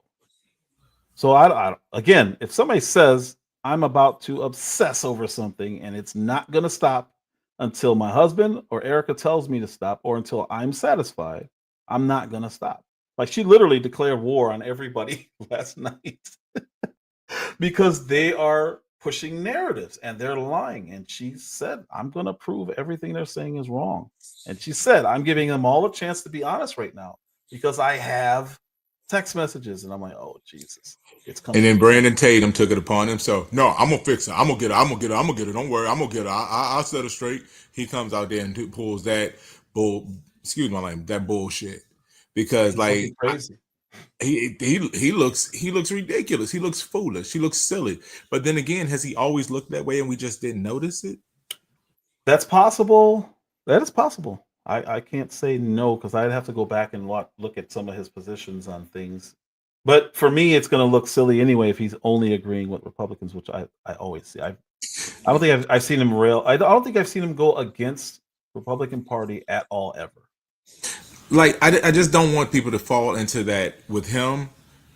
I don't want them to fall into the Charleston White trap because I was warning people immensely, especially people who were MAGA people. Don't sit here and lock yourselves in to thinking Charleston White is speaking about Black people, Black America. Don't think this is the voice you need to attach yourself to, because what he's doing is he knows he can get an audience with you and an agreeing audience. So Brandon Tatum is the type of person I think, or his positions and platforms look like he can say stuff and he thinks that, and people who don't look like us will catch it and say, oh, wow, see, even this Black guy understands it. Even this Black guy agrees. And even this Black guy gets it. And that's what people need to hear. You know what I'm saying? That's what happened. That's what happened since 2015. That's what's been happening with a lot of people. And then you find out, oh, that person's a snake. That person's a snake. This person. I'm telling you. These people were just getting a social media presence during those times. And I'm glad I didn't do that because everyone could have done that. But when it just looks so shameless and it's like, oh, it's crazy. Yeah. Yeah, I started getting my platform when I was doing, remember Occupy Wall Street. That's when I started Yes. meeting a lot of these people, and then it was just like I found out how distasteful it felt. So I pulled myself back from that, and I don't regret it because I'd like to be more like a Candace Owens, call it what it is, instead of feeling like I have to call it something because somebody's paying me or somebody can Yep. destroy me if I say something otherwise. Yep. I saw So Sharice Lane pop back up. She blocked me on X. I don't know if you know who that is. She's now apparently she's trying to create a Republican group at some Florida university down by you guys.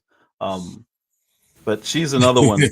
okay. She calls herself a pro-black conservative, and I'm like, we got into it on X, and I was like, so what does that mean? She got mad that I asked her what that means. I was like, so on the right, are we supposed to be focused on race? Like, I get somebody saying, Mhm. hey, what can this party do for the black community? That's one thing, but when you start throwing out language like that, the question that made her block me was, so would you be okay with somebody saying that they're a pro-white candidate, pro-white conservative? And then she blocked me. And then you looked up and you said the account such and such has blocked you from their Yep. content. Yep. That's exactly what it said. I'll send you a screenshot. I'm like, you gotta be kidding me. That's She's hilarious. young, and she got a decent following. She's got Mhm. like over 50,000, but she's back in the news trying to pretend to be conservative again. And I'm like, Yeah. Well, listen, man, you just got to keep bringing like educated dialogue like you're bringing, because there's always shenanigans and nonsense, from other areas and other things, but you just stay true to being you and stay true to bringing the message that you're bringing. I respect it. And it's a message that, it gives me a platform to even speak my thoughts because not every platform I'm able to do that. But this is just something that I think is good quality, and we need to have more of these constructive dialogues. One last thing before I bounce off of here. The mhm. most ironic thing just happened in the state of Virginia. There's a white guy who told Winsome Sears to go back to Haiti. I don't know if you saw that. Uh-uh. Yeah, he told. Well, first of all, she's Jamaican, but he got he was at it's on the internet. You can look it up, and he went viral for it. He got fired, and he said he yelled at a James Madison football game, "Go back to Haiti." The Oh, white wow. Democrats, right? And there's another white lady having a sign that says, "If transgender kids can't go to your bathroom, black people can't use my bathroom." Legit, you gotta look this shit up. Wow. These two things have happened to Wow. Winston Sears where she's run into all this racism. And right after that white man got fired and exposed for that, why in the hell did the NAACP endorse her opponent? This in the Virginia NAACP. I've talked about them. They're a joke. They're a joke. So that's the ironic thing. The black lady's facing all sorts of racism, and they ran behind the white candidate. So that's when I learned not to listen to That's what they anybody tell me it's my racial obligation to vote for a party or vote for a person because it's not. Well, that's Because my if you that was the live I was gonna do today. I'm gonna do it what's today? Tuesday. I'll probably do it Thursday. I hopefully I can get some people to come up, some black Democrats to come up and state the like why what especially it's really about Christianity. Um, why? What does it yeah, align with your belief system? I'm just yeah, curious. yeah. Well, all right, bro. Well, hey, salute to you, man. Thanks for letting me pop up here and spout off. And yeah, I'm not a Brandon Tatum fan. All right, man.